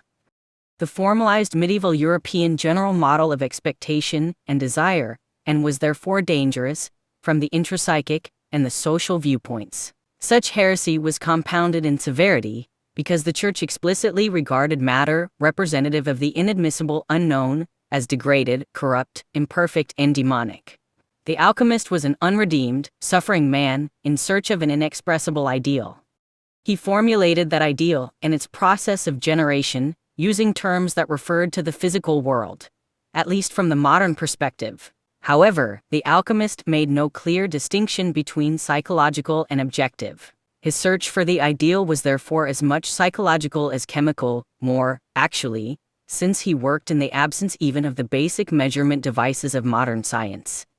The alchemist posited that the answer lay outside the church, in the unknown. Exploration of the unknown and forbidden meant generation of redemptive knowledge, then, as it does now. Incorporation of such knowledge meant movement toward perfection. Broadly speaking, the alchemist wanted to transform every subordinate element in the category matter, the unknown, fallen, corrupt world, including man as material being, into the category gold, the Apollonian, spiritual, sunlike, incorruptible state. He was searching for a transformative agent to bring about that change, the lapis philosophorum, but also viewed himself as that agent, since he was integrally involved in the transformative opus of alchemy. The alchemist courageously posited that the work of redemption held up as absolute by the Church was not yet complete, or at least acted as if there was still work to be done. So he hoped to turn what was still unredeemed into gold. The problem is, of course, that turning base matter into gold is not possible, as a normal act of movement from point A, the unbearable present, to point B, the desirable future. The attempt to produce the most ideal state possible, however, something akin to paradise on earth, is particularly unlikely, without a revolution. So the alchemical story rapidly turned into something more complex, something that essentially recapitulated the union of the gods. Something like a process of initiation or spiritual transformation. The alchemists soon came to realize that movement toward the ideal did not mean an unbroken journey uphill. Soon came to realize that a large leap forward was necessarily preceded by a radical descent. Once the alchemist had decided to look into the unknown for salvation, rather than to the church, or at least in addition to the church, he placed himself outside the protective confines of his previous system of classification. Outside that dogmatic system, things took on new meaning, or at least new potential meaning. Once you have decided that you don't know absolutely everything about something, it is possible to learn something new. However, when an object has been placed in a system of classification, within the constraints of a particular paradigm, its a priori motivational significance is constrained entirely, in the case of something deemed irrelevant, partially when the phenomenon is assigned a particular use. When the classification system fails, as a consequence of the transformation of the environment, natural or social, or, more prosaically, because of the emergence of incongruent experience, paradigm-threatening information, the phenomena previously constrained in their motivational significance regain their original status. That means that objects of experience are renovelized, that the effect they were capable of producing prior to classification reemerges. This process was represented in the alchemical scheme by the death of the king's previously reigning system of order and the reappearance of the queen, the Great Mother, source of threat and promise, vital for renewal. The immersion of the king in the queen-heir sexual union incest motif symbolized reduction of the world to the precosmogonic chaos preceding creation, to the state of prima materia, primal matter. This also led to the state of the warring opposites, to the re-emergence of conflicting substances once held in harmony by the preceding orderly condition. The reunion symbolized as a creative or sexual union of king-queen produced a state characterized by the possibility of something new. This something new might be conceptualized as the divine son emerging from that union, soon to be king again. This divine son was regarded, variously, as the new king, or even as the philosopher's stone itself, in one of its many potential forms. This much more complex process of conceptualization, which accounts for the vast symbolic production of alchemy. The alchemical opus is revolutionary story. The prima materia it offers itself in lowly form. From it there springs our eternal water. The prima materia, alternatively, the round chaos, or the alchemical Ouroboros, is the unknown as matter, and, simultaneously, as effect upon imagination and behavior, inseparable pre-experimentally, is God as substance and effect of substance. The prima materia is the precosmogonic egg, the dragon of chaos, the eternal source from which spirit and knowledge, and matter and world rise. It is the unknown that simultaneously generates new phenomena, when explored. The unknown that serves as the source of the information that comes to constitute the determinate experiencing subject. The alchemists therefore granted the prima materia a half-chemical, half-mythological definition. For one alchemist, it was quicksilver, for others it was ore, iron, gold, lead, salt, sulfur, vinegar, water, air, fire, earth, blood, water, life, lapis, poison, spirit, cloud, dew, sky, shadow, sea, mother, moon, serpent. Jung states, the autonomy and everlastingness of the prima materia in Paracelsus, for example, suggest a principle equal to the deity, corresponding to a dia mater. The following texts, for example, are applied to the prima materia, and his going forth is from the beginning, from the days of eternity, and before Abraham was made, I am, John chapter 8 verse 58. This is supposed to show that the stone is without beginning and has its primary existence from all eternity, and that it too is without end and will exist in all eternity. And in the same way, continues the author, that the stone together with its material has 1,000 names, and is therefore called miraculous. All these names can in eminent degree be predicated of God, and the author thereupon proceeds to this application. A Christian can hardly believe his ears. That from which things arise is the invisible and immovable God. The alchemists understood the prima materia to be as of yet unredeemed, however, and base. The notion of corrupted matter was a moral notion, and the imperfection of matter therefore a moral imperfection. The alchemists' reflections on the nature of this imperfect matter inevitably took the form of reflections upon the moral problem of imperfection and material corruption as such.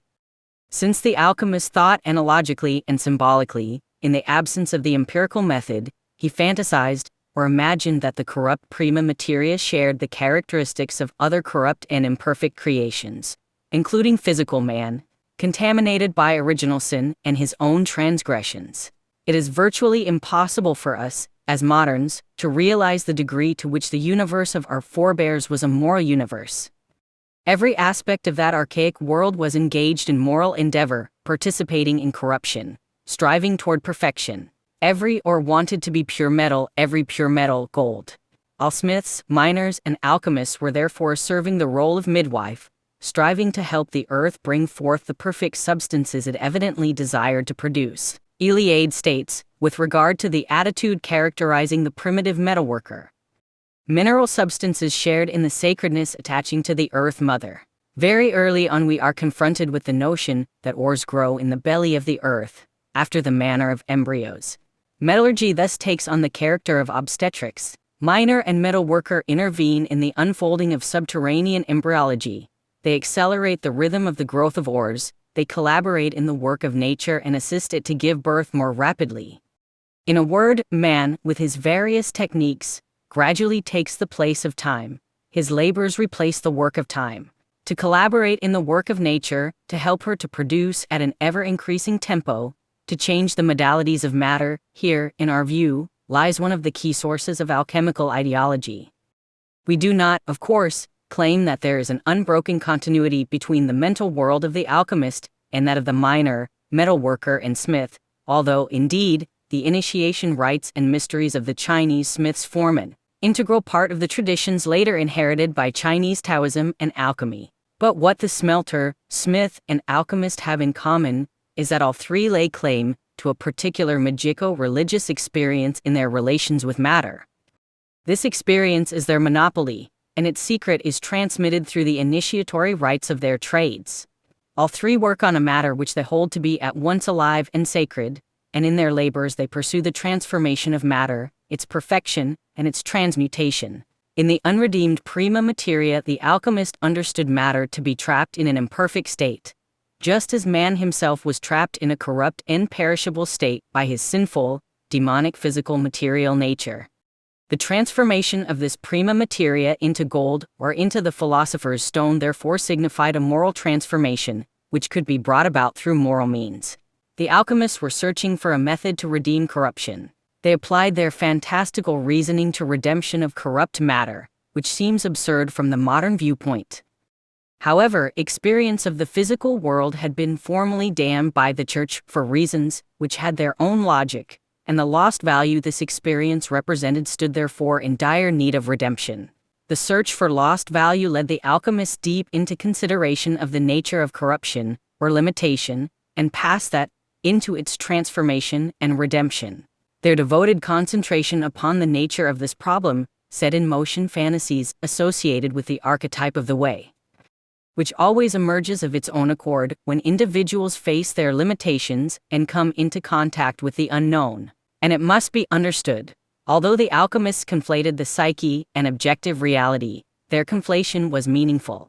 The alchemist did redeem himself by studying the redemptive transformations of matter, most simply, because exploration releases information that can be used to construct personality, more complexly. Because the act of voluntary exploration, outside the domain allowed by tradition, constitutes identification with the creative hero.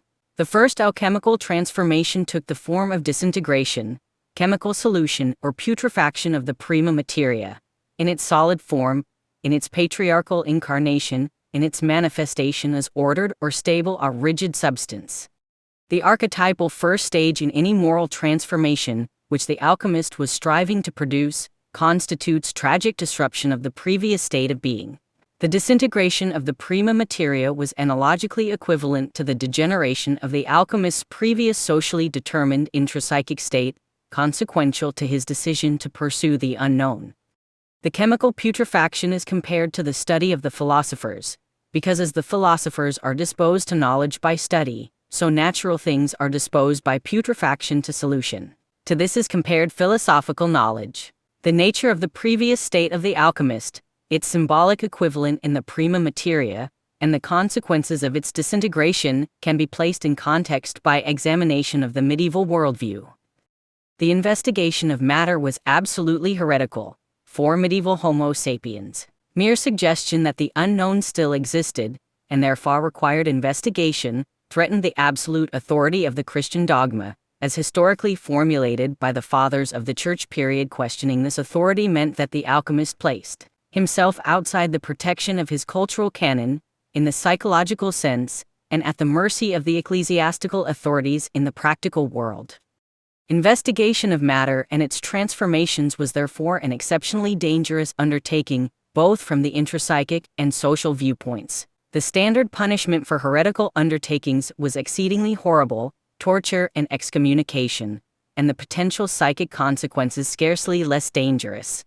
The alchemist, in beginning his pursuit, placed himself outside the protective enclave of conformity and risked the investigation of an aspect of experience which, according to the worldview of his time, was characterized by absolute demonism. The apprehension such an undertaking must have engendered in the minds of those who adopted it is scarcely imaginable, although such apprehension re-emerges in the mind of the modern, threatened by revolutionary ideas. The alchemical search of the unknown, for the ideal, had as its prerequisite or its immediate consequence abandonment or disorganization of the reigning individual and social worldview. To investigate matter for the ideal meant to investigate corruption, evil itself, in the pursuit of value. The alchemist who undertook this investigation already believed he was in need of redemption, that he was incomplete, or he would have never dared step outside the boundaries drawn by the Church. His need of redemption, of completion, paralleled that of the corrupt prima materia and further strengthened the unconscious analogous identity between the adept and his material. The king of order in the absence of formal empirical methodology, the alchemical adept could only investigate the transformations of matter with the preconceptions of his imagination. The products of alchemy were therefore necessarily structured according to the myth of the way, the primary archetypal manifestation of imaginative fantasy. The alchemist worked alone, concentrating on his procedure for months and years at a time, and in this solitary pursuit his fantasy had free rein. Once he had the courage to admit to his own ignorance, his own insufficiency, his investigations into matter took the form of contact with the unknown. Admission of personal ignorance presents a challenge to the cultural canon, to the degree that the ignorant one is identified with that canon, and sets the stage for moral transformation, which manifests itself in symbolic form. The alchemist was searching for comprehension of the nature of material corruption, and for a method whereby it could be perfected. Christian dogma stated that the world had been finally redeemed by the passion of Christ. But it appeared evident to the alchemist that material substances, including himself, remained morally corrupt and incomplete. Admission of imperfection was therefore tantamount to admission that Christian dogma, as presented by the authoritarian Church, and, in consequence, as represented intrapsychically, was incomplete.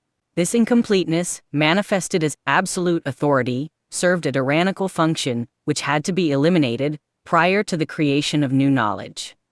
The aspect of the prima materia, which was first in need of redemption, was therefore its patriarchal tyrannical aspect, which appeared in imagination as the Great Father, as the King, or his symbolic equivalent. Jung states, the conscious mind often knows little or nothing about its own transformation, and does not want to know anything. The more autocratic it is, and the more convinced of the eternal validity of its truths, the more it identifies with them. Thus the kingship of soul, which is a natural phenomenon, passes to the human king who personifies the prevailing dominant idea and must therefore share its fate. In the phenomenal world the Heraclitean law of everlasting change, pantaret, prevails, and it seems that all the true things must change, and that only that which changes remains true. In this alchemical procedure we can easily recognize the projection of the transformation process. The aging of a psychic dominant is apparent from the fact that it expresses the psychic totality in an ever-diminishing degree. One can also say that the psyche no longer feels wholly contained in the dominant, whereupon the dominant loses its fascination, and no longer grips the psyche so completely as before. On the other hand, its content and meaning are no longer properly understood, or what is understood fails to touch the heart. A sentiment d'incompletude of this kind produces a compensatory reaction which attracts other regions of the psyche and their contents, so as to fill up the gap.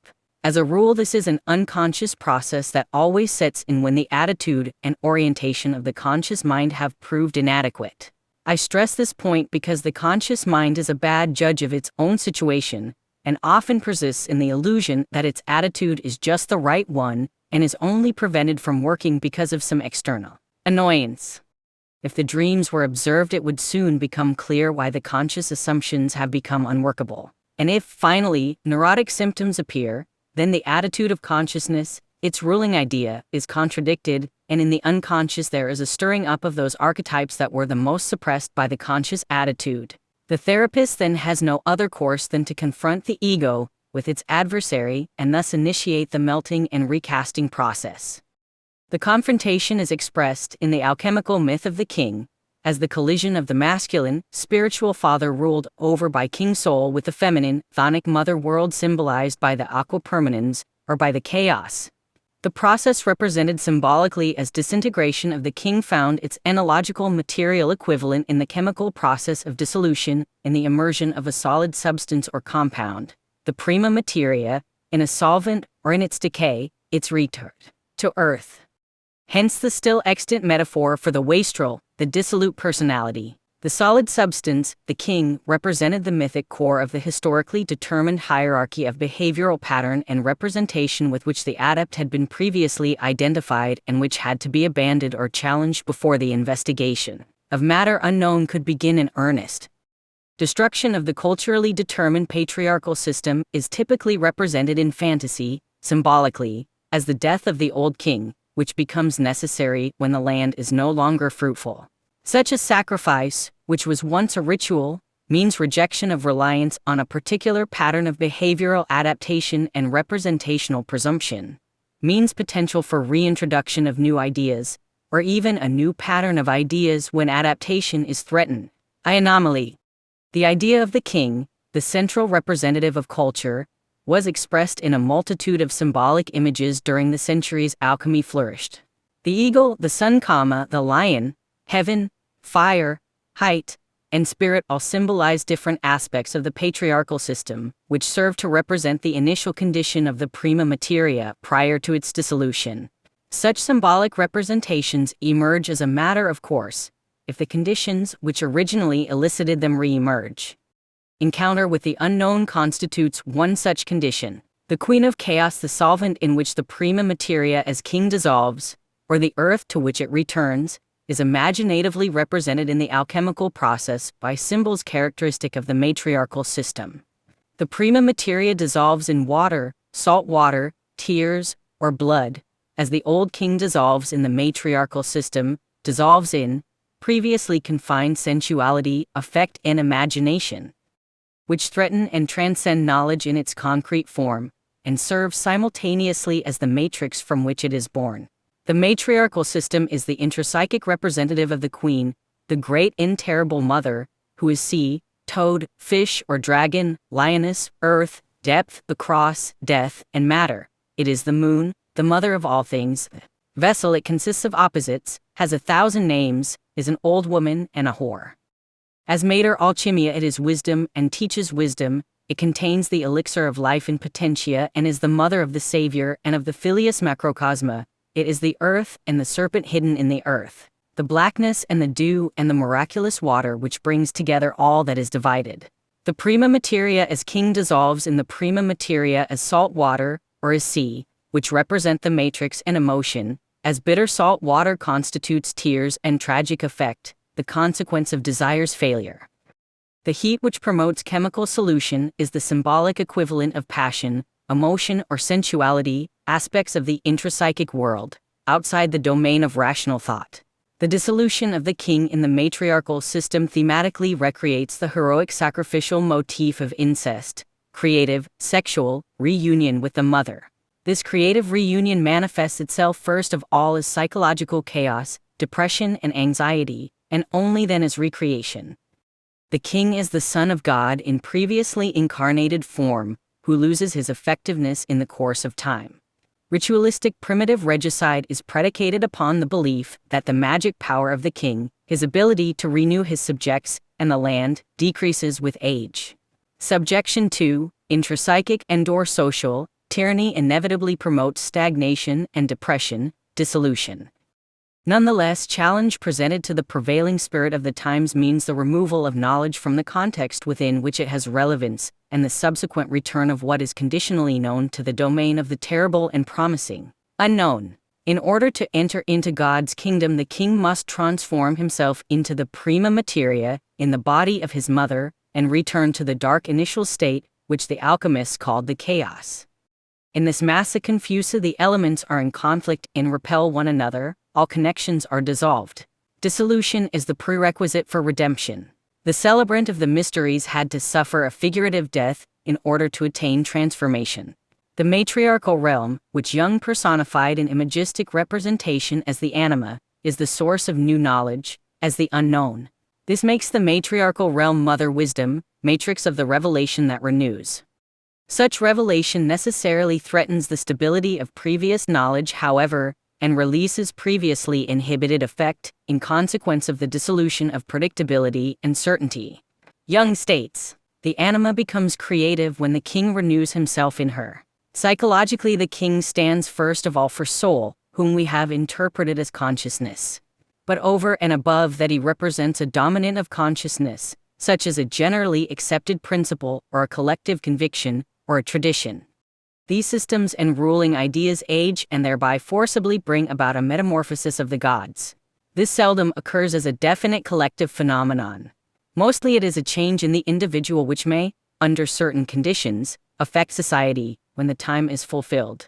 In the individual, it only means that the ruling idea is in need of renewal and alteration if it is to deal adequately with the changed outer or inner conditions. The king's original state of sickness is the certain eventual fate of concrete knowledge, posited as absolute. Since the unknown always transcends the limits of the known, no final statement about the nature of existence is possible. Attempts to limit knowledge to what is presently known must therefore necessarily result in eventual social and psychological stagnation. It is an unfortunate fact that attempts to overcome such stagnation must first result in the production of affective, motivational, and ideational chaos. Dissolution of the patriarchal in the matriarchal system, even in the voluntary pursuit of an ideal, culminates in the creation of a psychically chaotic state, symbolized in alchemy as the sickbed of the king, as the pregnancy of the queen, or as some analogical equivalent thereof. The chaotic state engendered consequent to decision to pursue the unknown is accompanied by emergence of various constitutive psychological factors in fantasy, embodied, personified, as opposing forces, lacking mediating principle. This is precisely equivalent to an internal return to a state of polytheism, where the gods who rule humanity war without subjection to a higher-order power. The alchemists describe this stage of their opus as the negrito, or blackness, a condition we would associate with depression, psychological chaos, uncertainty, impulsivity, and anxiety. Blackness descends when the motivational significance of events and processes, previously held in check through adherence to a central, paradigmatically structured set of beliefs, implicit and explicit, becomes once again indeterminate and novel.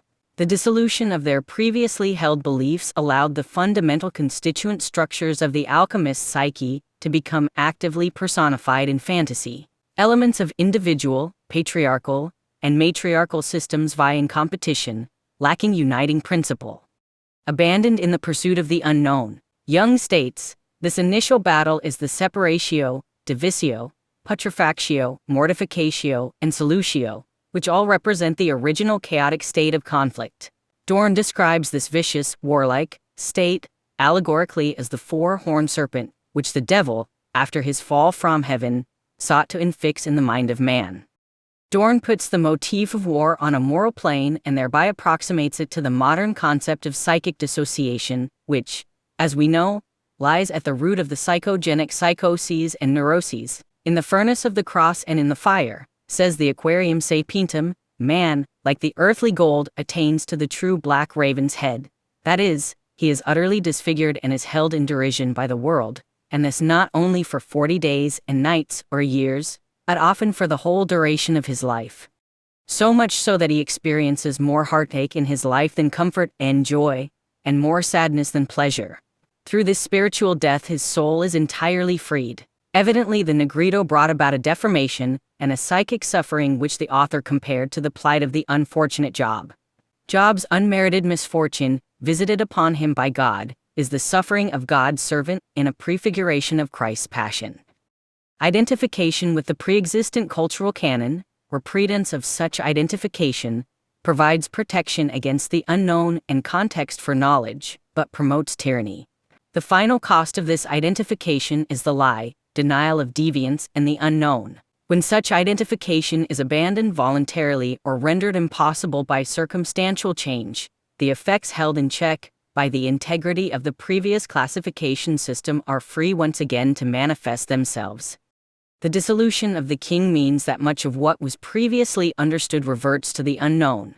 This might be regarded as the reversal of the historical process that made of all gods one supreme god, or, speaking more psychologically, as the war of conflicting drives, desires, and subpersonalities that ensues when an overarching hierarchy of values has collapsed. Such a reversion places the individual in a state characterized by great uncertainty, frustration, depression, and turmoil.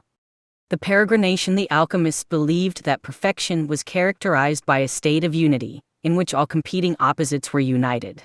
The final stage of the alchemical procedure, the conjunction, was therefore preceded first by recognition and identification of all the diverse aspects of the psyche warring in opposition in the belly of the Ouroboros dragon.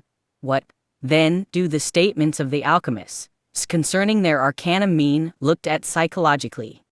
In order to answer this question, we must remember the working hypothesis we have used for the interpretation of dreams. The images in dreams and spontaneous fantasies are symbols, that is, the best possible formulation for still unknown or unconscious facts, which generally compensate the content of consciousness or the conscious attitude. If we apply this basic rule to the alchemical arcanum, we come to the conclusion that its most conspicuous quality, namely, its unity and uniqueness, one is the stone, one the medicine, one the vessel, one the procedure, and one the disposition, presupposes a dissociated consciousness. For no one who is one himself needs oneness as a medicine, nor, we might add, does anyone who is unconscious of his dissociation, for a conscious situation of distress is needed in order to activate the archetype of unity. From this we may conclude that the more philosophically minded alchemists were people who did not feel satisfied with the then prevailing view of the world, that is, with the Christian faith, although they were convinced of its truth. In this latter respect we find in the classical Latin and Greek literature of alchemy no evidences to the contrary, but rather, so far as Christian treatises are concerned, abundant testimony to the firmness of their Christian convictions. Since Christianity is expressly a system of salvation, founded moreover on God's plan of redemption, and God is unity par excellence, one must ask oneself why the alchemists still felt a disunity in themselves, or not at one with themselves, when their faith, so it would appear, gave them every opportunity for unity and unison. This question has lost nothing of its topicality today, on the contrary. This global recognition was conceptualized, variously, as a journey to the four corners of the earth, the peregrination, or as familiarization with every aspect of being, as a vast expansion of self-knowledge. The incorporation of all competing states of motivation into a single hierarchy of value presupposes recognition of all diverse, painful, uncomfortable, difficult to manage desires, and the forging of an agreement between them. This can be most accurately viewed as a potentially redemptive expansion of self-consciousness. It might be said, emergence of the limited self-consciousness symbolically represented in myths of the fall constituted grounds for the descent of man. The alchemical philosophers, meditating endlessly on the nature of perfection, or the transformative processes necessary for the production of perfection, came to realize that increased self-consciousness might constitute recompense for expulsion from paradise. But identification of all competing desires meant clear-headed recognition of the truly tragic situation of man, and of all the sinful and mortal weaknesses, sins and insufficiencies associated with individual being, and then the attempt to come to real terms with that situation and those limitations. If you are a miserable and disorganized fool, producing chaos wherever you go, it is tremendously painful to recognize yourself, and to see the enormity of the job ahead of you. It is very difficult to replace delusional identification with the persona with clear-headed apprehension of the real and insufficient individual personality. This clearer vision or conception is something attained at no small cost, and this says nothing about the cost of transforming that conception into action. The savage, wild animal, the hungry robber, the wolf, lion, and other ravening beasts served as apt representative of the unredeemed individual from the alchemical perspective. Emergence and recognition of this animal is necessary precondition to his transformation. The wolf is prima materia, devouring the dead king. This devouring of the dead king by the now recognized beast of the underworld is very much akin to Solzhenitsyn's discovery of his personal responsibility for the gulag that imprisoned him. For a typical modern, an equal shock might be produced by his discovery of identity with the Nazi. The barbarians of Hitler's state were normal men, like you and me. This cannot be emphasized strongly enough. But the normal man does not conceptualize himself as Nazi. This means merely that his self-concept provides him with illusory security, as a prison protects its inmates from the outside. But the Nazi actions, that is, the willful torture of innocence and enjoyment of such, is well within the normal man's range of capacities and does not likely exhaust them. The individual is a terrible force for evil. Recognition of that force, real recognition, the kind that comes as a staggering blow, is a precondition for any profound improvement in character. By such improvement, I mean the capacity to bear the tragedy of existence, to transcend that tragedy, and not to degenerate instead into something unconsciously desirous of disseminating pain and misery. Jung states, "It is worth noting that the animal is the symbolic carrier of the self, the psychic totality." This Hindenmeyer is borne out by modern individuals who have no notion of alchemy. It expresses the fact that the structure of wholeness was always present but was buried in profound unconsciousness, where it can always be found again if one is willing to risk one's skin to attain the greatest possible range of consciousness through the greatest possible self-knowledge, a harsh and bitter drink, usually reserved for hell. The throne of God seems to be no unworthy reward for such trials. For self-knowledge, in the total meaning of the word, is not a one-sided intellectual pastime but a journey through the four continents, where one is exposed to all the dangers of land, sea, air, and fire. Any total act of recognition worthy of the name embraces the 360, aspects of existence. Nothing may be disregarded. When Ignatius Loyalist recommended imagination through the 5 senses to the meditant, and told him to imitate Christ by use of his senses, what he had in mind was the fullest possible realization of the object of contemplation. Quite apart from the moral or other effects of this kind of meditation, its chief effect is the training of consciousness, of the capacity for concentration, and of attention and clarity of thought. The corresponding forms of yoga have similar effects. But in contrast to these traditional modes of realization, where the meditant projects himself into some prescribed form, the self-knowledge alluded to by Meyer is a projection into the empirical self as it actually is. It is not the self we like to imagine ourselves to be after carefully removing all the blemishes, but the empirical ego just as it is, with everything that it does and everything that happens to it. Everybody would like to be quit of this odious adjunct, which is precisely why in the East the ego is explained as illusion and why in the West it is offered up in sacrifice to the Christ figure. By contrast, the aim of the mystical peregrination is to understand all parts of the world, to achieve the greatest possible extension of consciousness, as though its guiding principle were the Carpocratic idea that one is delivered from no sin, which one has not committed. Not a turning away from its empirical so-ness, but the fullest possible experience of the ego as reflected in the 10,000 things, that is the goal of the peregrination. The mask each person wears in society is based upon the pretense that the individual is identical with his culture, usually, with the best elements of that culture.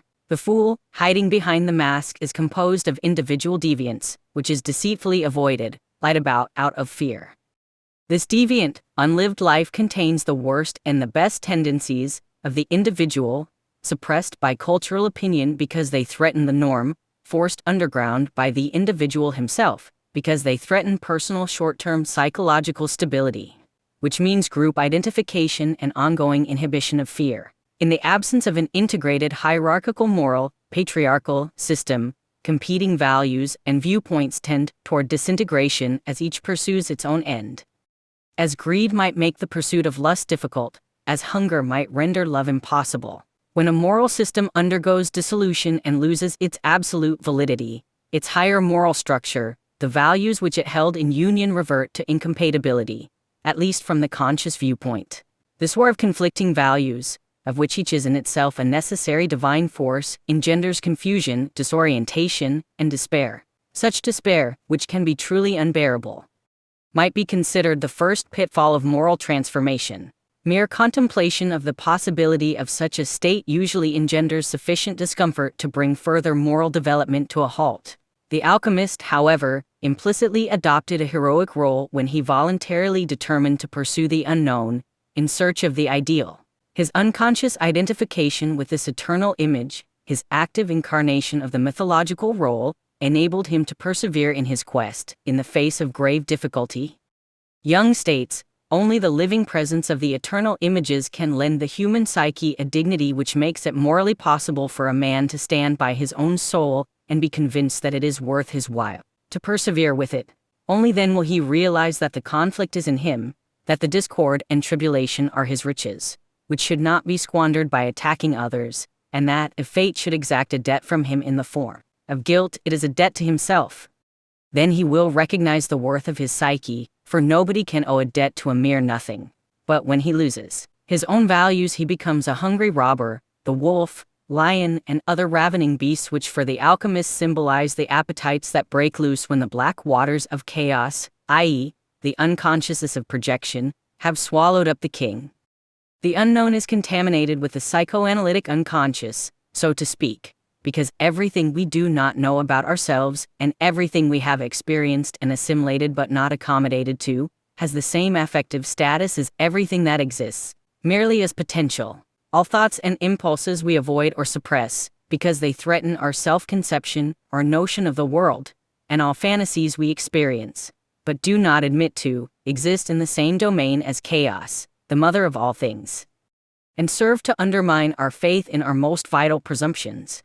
The encounter with the unknown, therefore, is simultaneously encounter with those aspects of ourselves heretofore defined as other, despite their indisputable existence.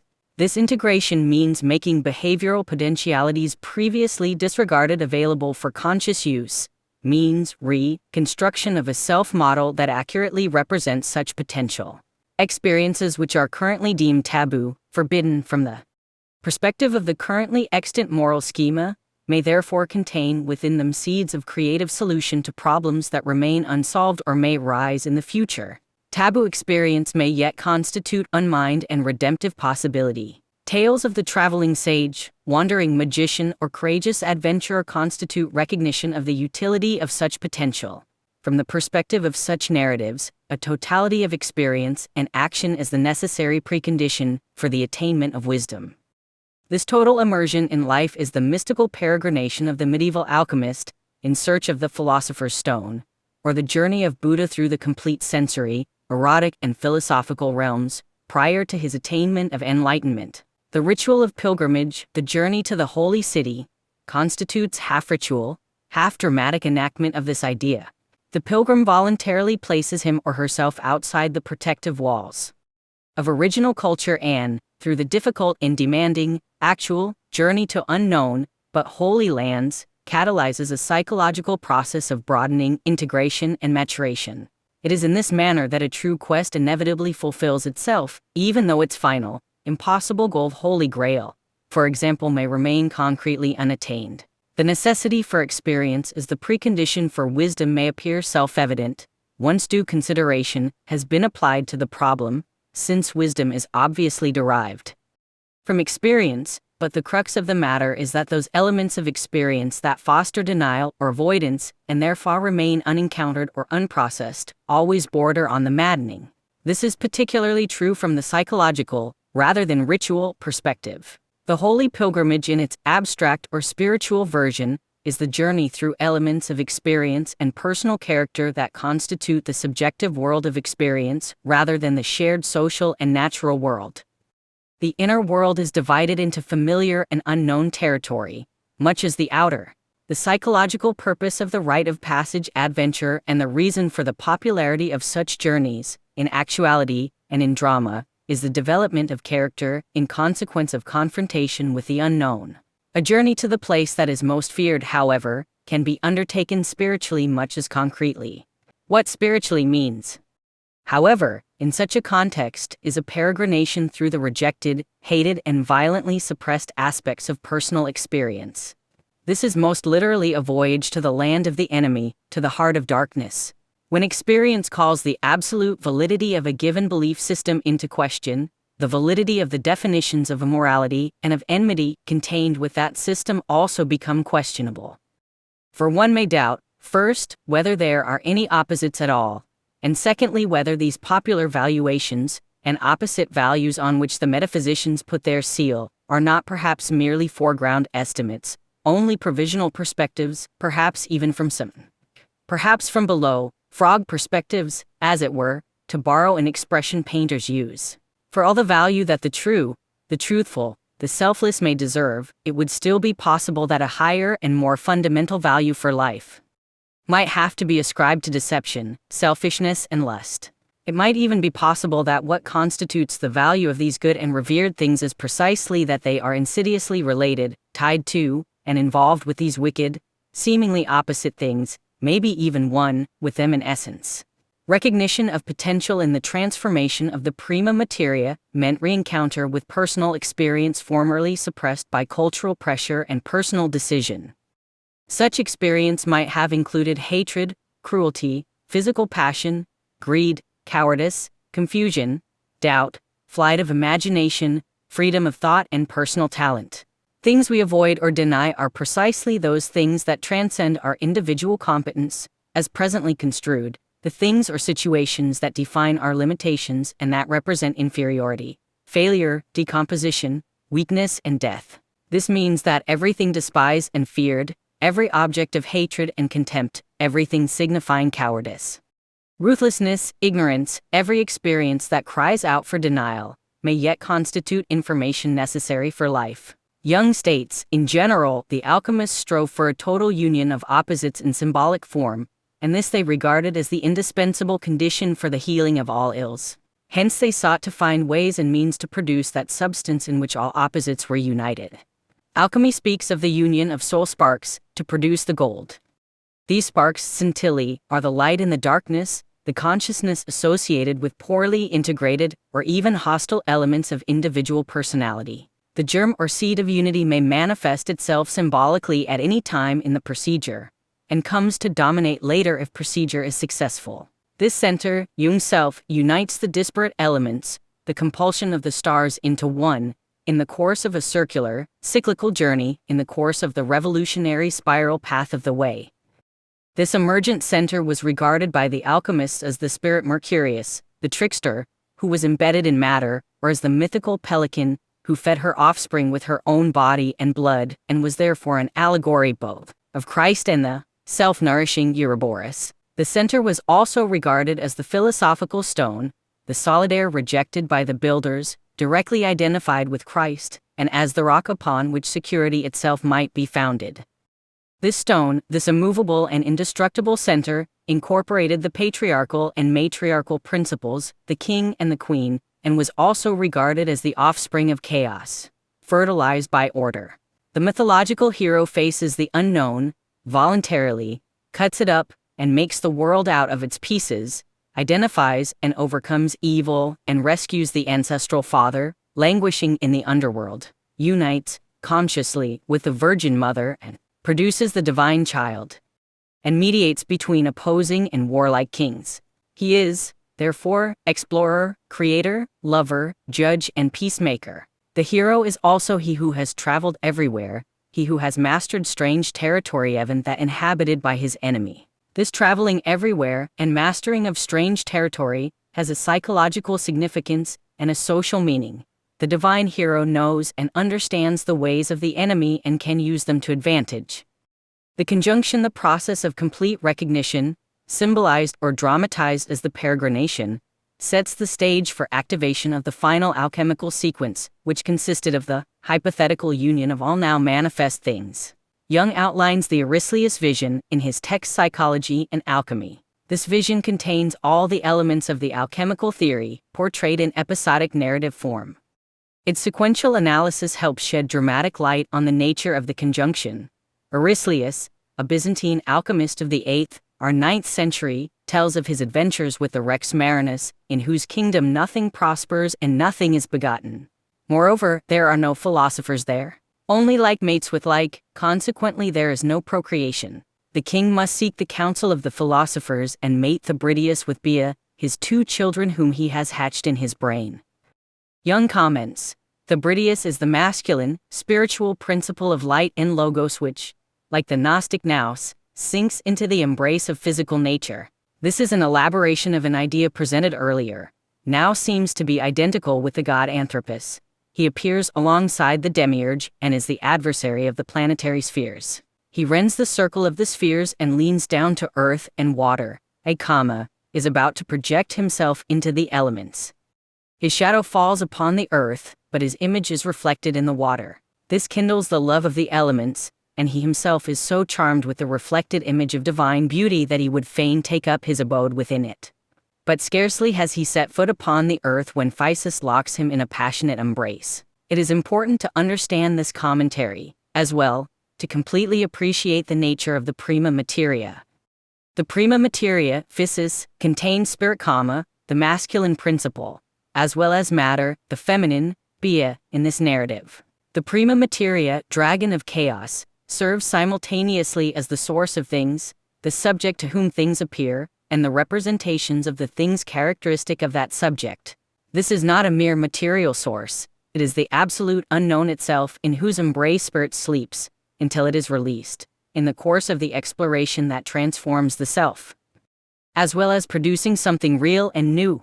Jung continues with an idea that we are now familiar with. When we are told that the king is inanimate, or that his land is unfruitful, it is equivalent to saying that the hidden state is one of latency and potentiality. The darkness and depths of the sea, which stand for the unknown, symbolize the unconscious state of an invisible content that is projected. Inasmuch as such a content belongs to the total personality, and is only apparently severed from its context. By projection, there is always an attraction between conscious mind and projected content. Generally, it takes the form of a fascination. This, in the alchemical allegory, is expressed by the king's cry for help from the depths of his unconscious, dissociated state. The conscious mind should respond to this call. One should render service to the king, for this would be not only wisdom, but salvation as well. Yet this brings with it the necessity of a descent into the dark world of the unconscious, the unknown, the perilous adventure of the night sea journey, whose end and aim is the restoration of life, resurrection, and the triumph over death. Despite the risk, Eurystheus and his imaginary companions brave the quest into the kingdom of the submerged king. This quest ends terribly, with the death of Thebridius. His death echoes that of Osiris and symbolizes the completion of the spirit's descent into matter, or the unconscious, or the unknown, where it then lies implicit or unrevealed, and calls for rescue, offering riches to its redeemer. Jung continues with the story. The death of the king's son is naturally a delicate and dangerous matter. By descending into the unconscious, the conscious mind puts itself in a perilous position, for it is apparently extinguishing itself. It is in the situation of the primitive hero who is devoured by the dragon. The deliberate and indeed wanton provocation of this state is a sacrilege or breach of taboo attended by the severest punishments. Accordingly, the king imprisons Eurystheus and his companions in a triple glass house together with the corpse of the king's son. The heroes are held captive in the underworld at the bottom of the sea, where, exposed to every kind of terror, they languish for 80 days in an intense heat. At the request of Eurystheus, Bia is imprisoned with them. The Rosarium version of the Visio interprets the prison as Bia's womb. Clearly, they have been overpowered by the unconscious, the unknown, and are helplessly abandoned, which means that they have volunteered to die in order to beget a new and fruitful life in that region of the psyche which has hitherto lain fallow in darkest unconsciousness, and under the shadow of death. The purpose of the story, in describing this descent, is demonstration that only in the region of danger, watery abyss, cavern, forest, island, castle can one find the treasure hard to attain, jewel, virgin, life potion. Victory over death. Jung ends his commentary. The dread and resistance which every natural human being experiences when it comes to delving too deeply into himself is, at bottom, the fear of the journey to Hades. If it were only resistance that he felt, it would not be so bad. In actual fact, however, The psychic substratum, that dark realm of the unknown, exercises a fascinating attraction that threatens to become the more overpowering the further he penetrates into it. The psychological danger that arises here is the disintegration of personality into its functional components, the separate functions of consciousness, the complexes, hereditary units, etc. Disintegration, which may be functional or occasionally a real schizophrenia, is the fate which overtakes Gabricus in the Rosarium version. He is dissolved into atoms in the body of Bia. So long as consciousness refrains from acting, the opposites will remain dormant in the unconscious. Once they have been activated, the Regus Filius spirit, logos, nous, is swallowed up by physis. In the hero myth, this state is known as being swallowed up in the belly of the whale or dragon. The heat there is usually so intense, a consequence of the war of affects, anxiety, anger, that the hero loses his hair and is reborn as bald as a babe. The philosopher makes the journey to hell as a redeemer. The story continues. Earlier on, we left Euryslius and his companions, together with Bia and the dead Thebridius, in the triple glass house where they had been imprisoned by the Rex Marinus. They suffer from the intense heat, like the three whom Nebuchadnezzar cast into the fiery furnace. King Nebuchadnezzar had a vision of a fourth, like the Son of God, as we are told in Daniel chapter 3 verse 25. This vision is not without bearing on alchemy, since there are numerous passages in the literature stating that the stone is trinus et unus. It consists of the four elements, with fire representing the spirit concealed in matter. This is the fourth, absent and yet present, who always appears in the fiery agony of the furnace and symbolizes the divine presence, succor, and the completion of the work. And in their hour of need, Euryslius and his companions see their master Pythagoras in a dream and beg him for help.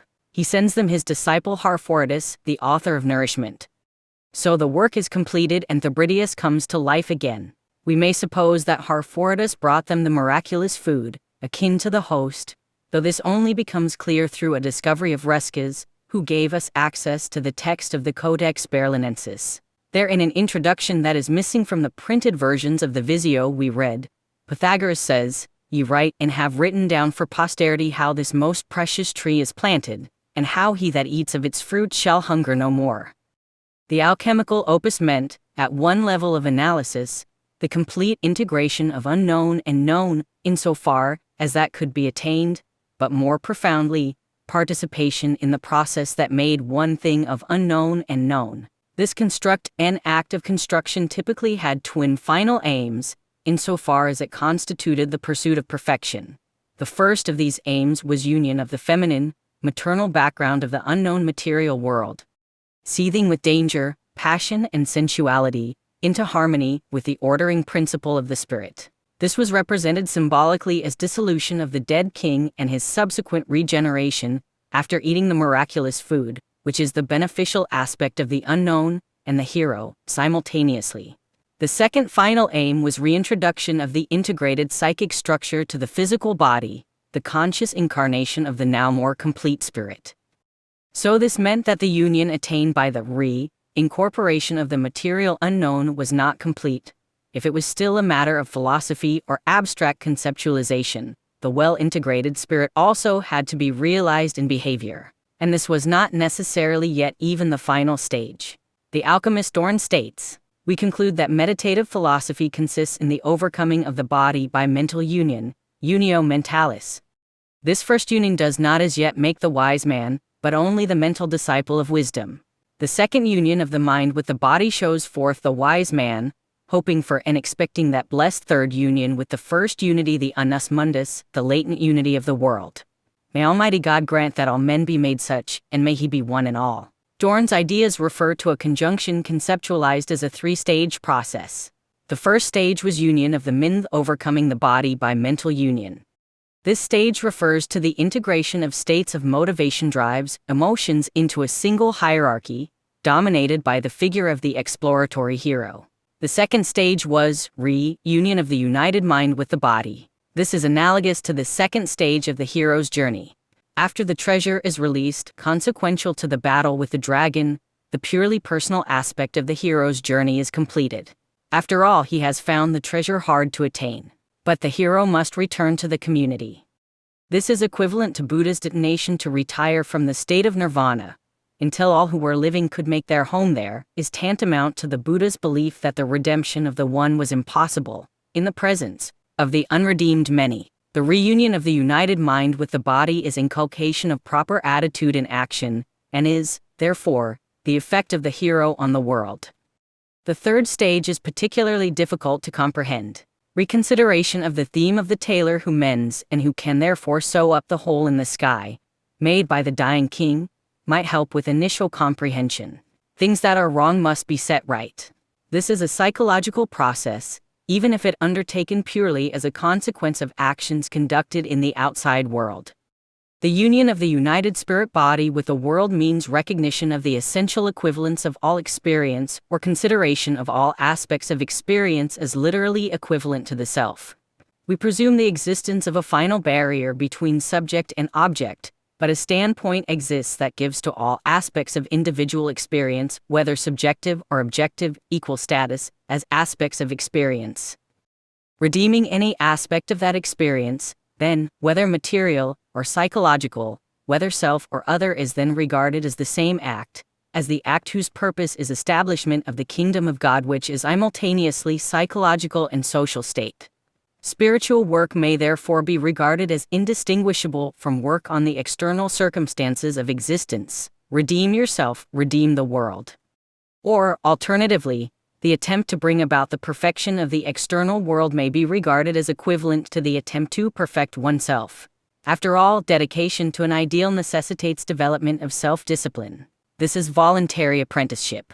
The world and the self are not different places. From this perspective, all is experience. The attempt to redeem either necessarily brings about redemption in the other. All three of these conjunctions may be represented symbolically by the syzygy, the divine union of opposites, most generally considered as male and female.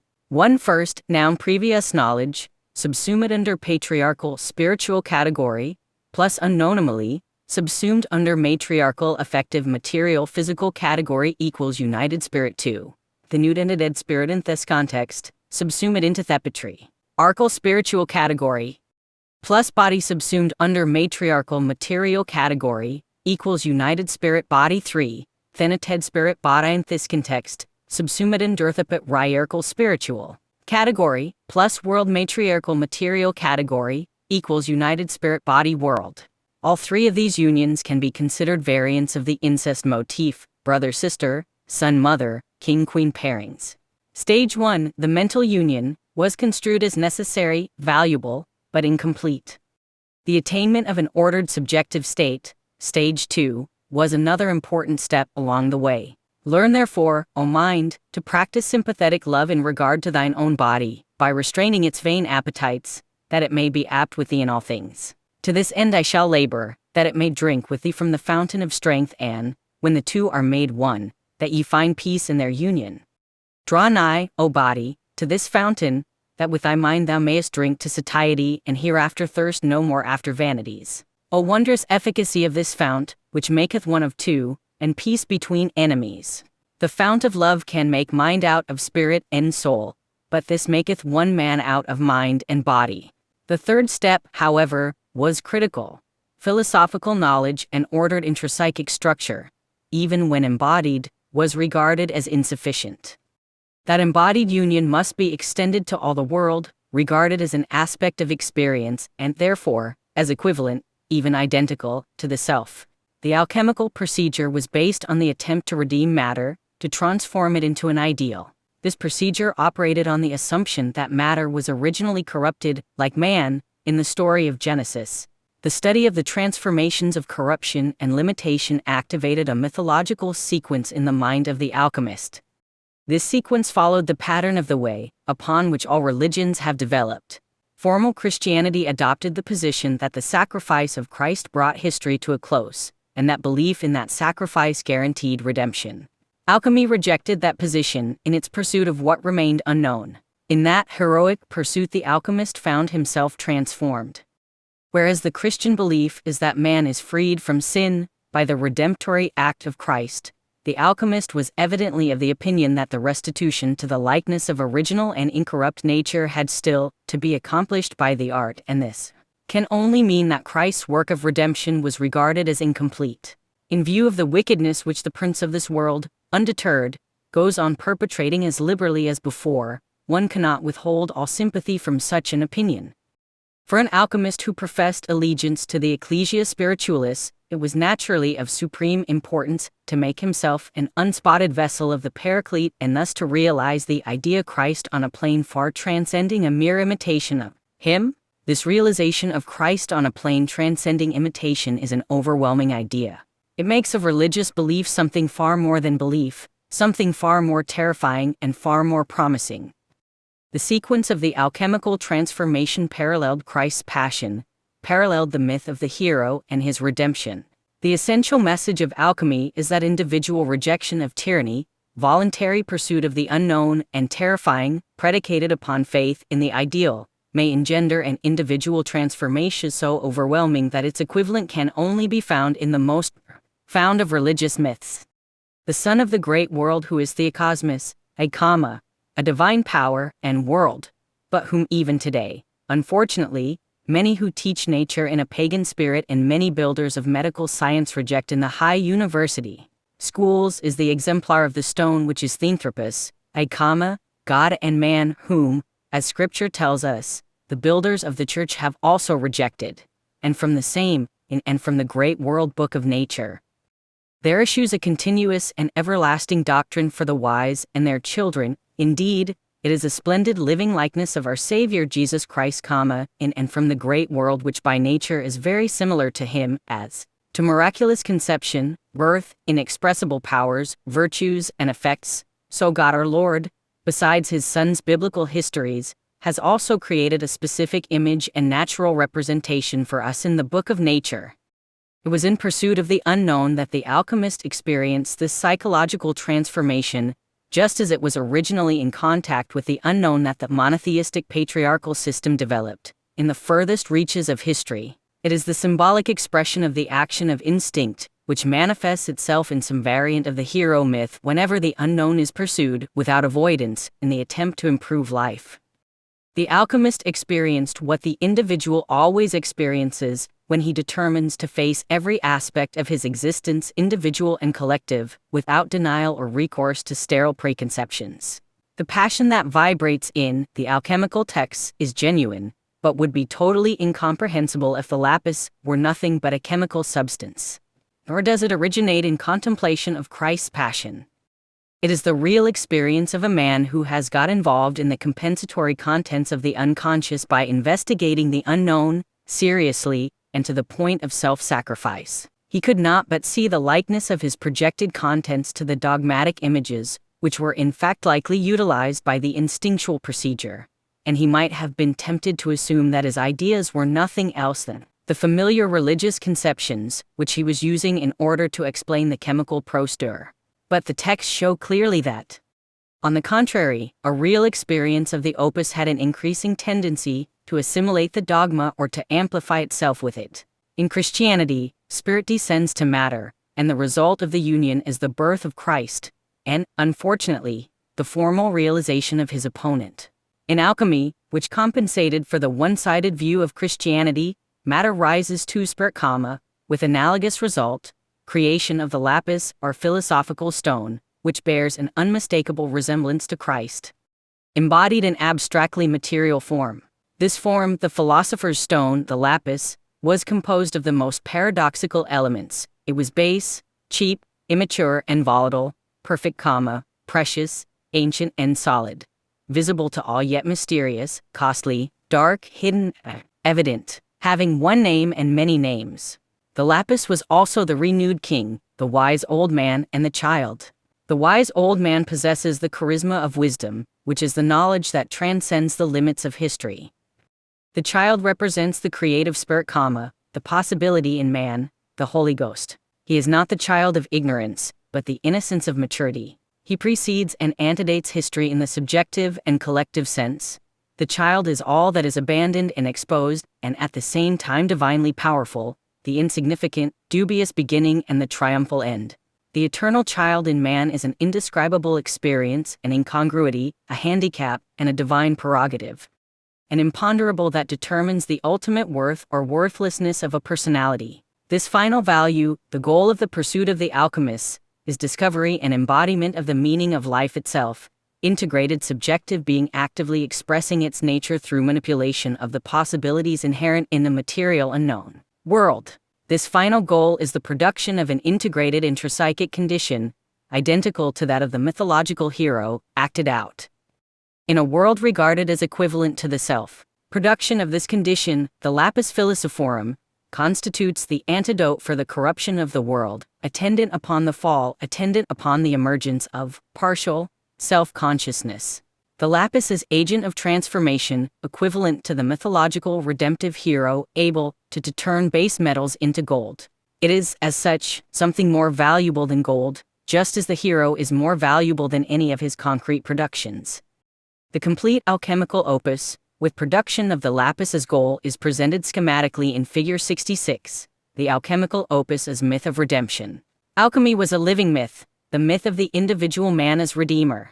Organized Christianity had sterilized itself, so to speak, by insisting on the worship of some external truth as the means to salvation. The alchemists rediscovered the error of this presumption, and came to realize that identification with the Redeemer was in fact necessary. Not as worship, that myths of redemption had true power when they were incorporated and acted out, rather than believed, in some abstract sense.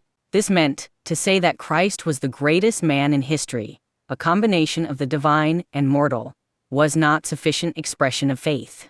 Sufficient expression meant the attempt to live out the myth of the hero, within the confines of individual personality, to voluntarily shoulder the cross of existence, to unite the opposites within a single breast, and to serve as active conscious mediator between the eternal generative forces of known and unknown.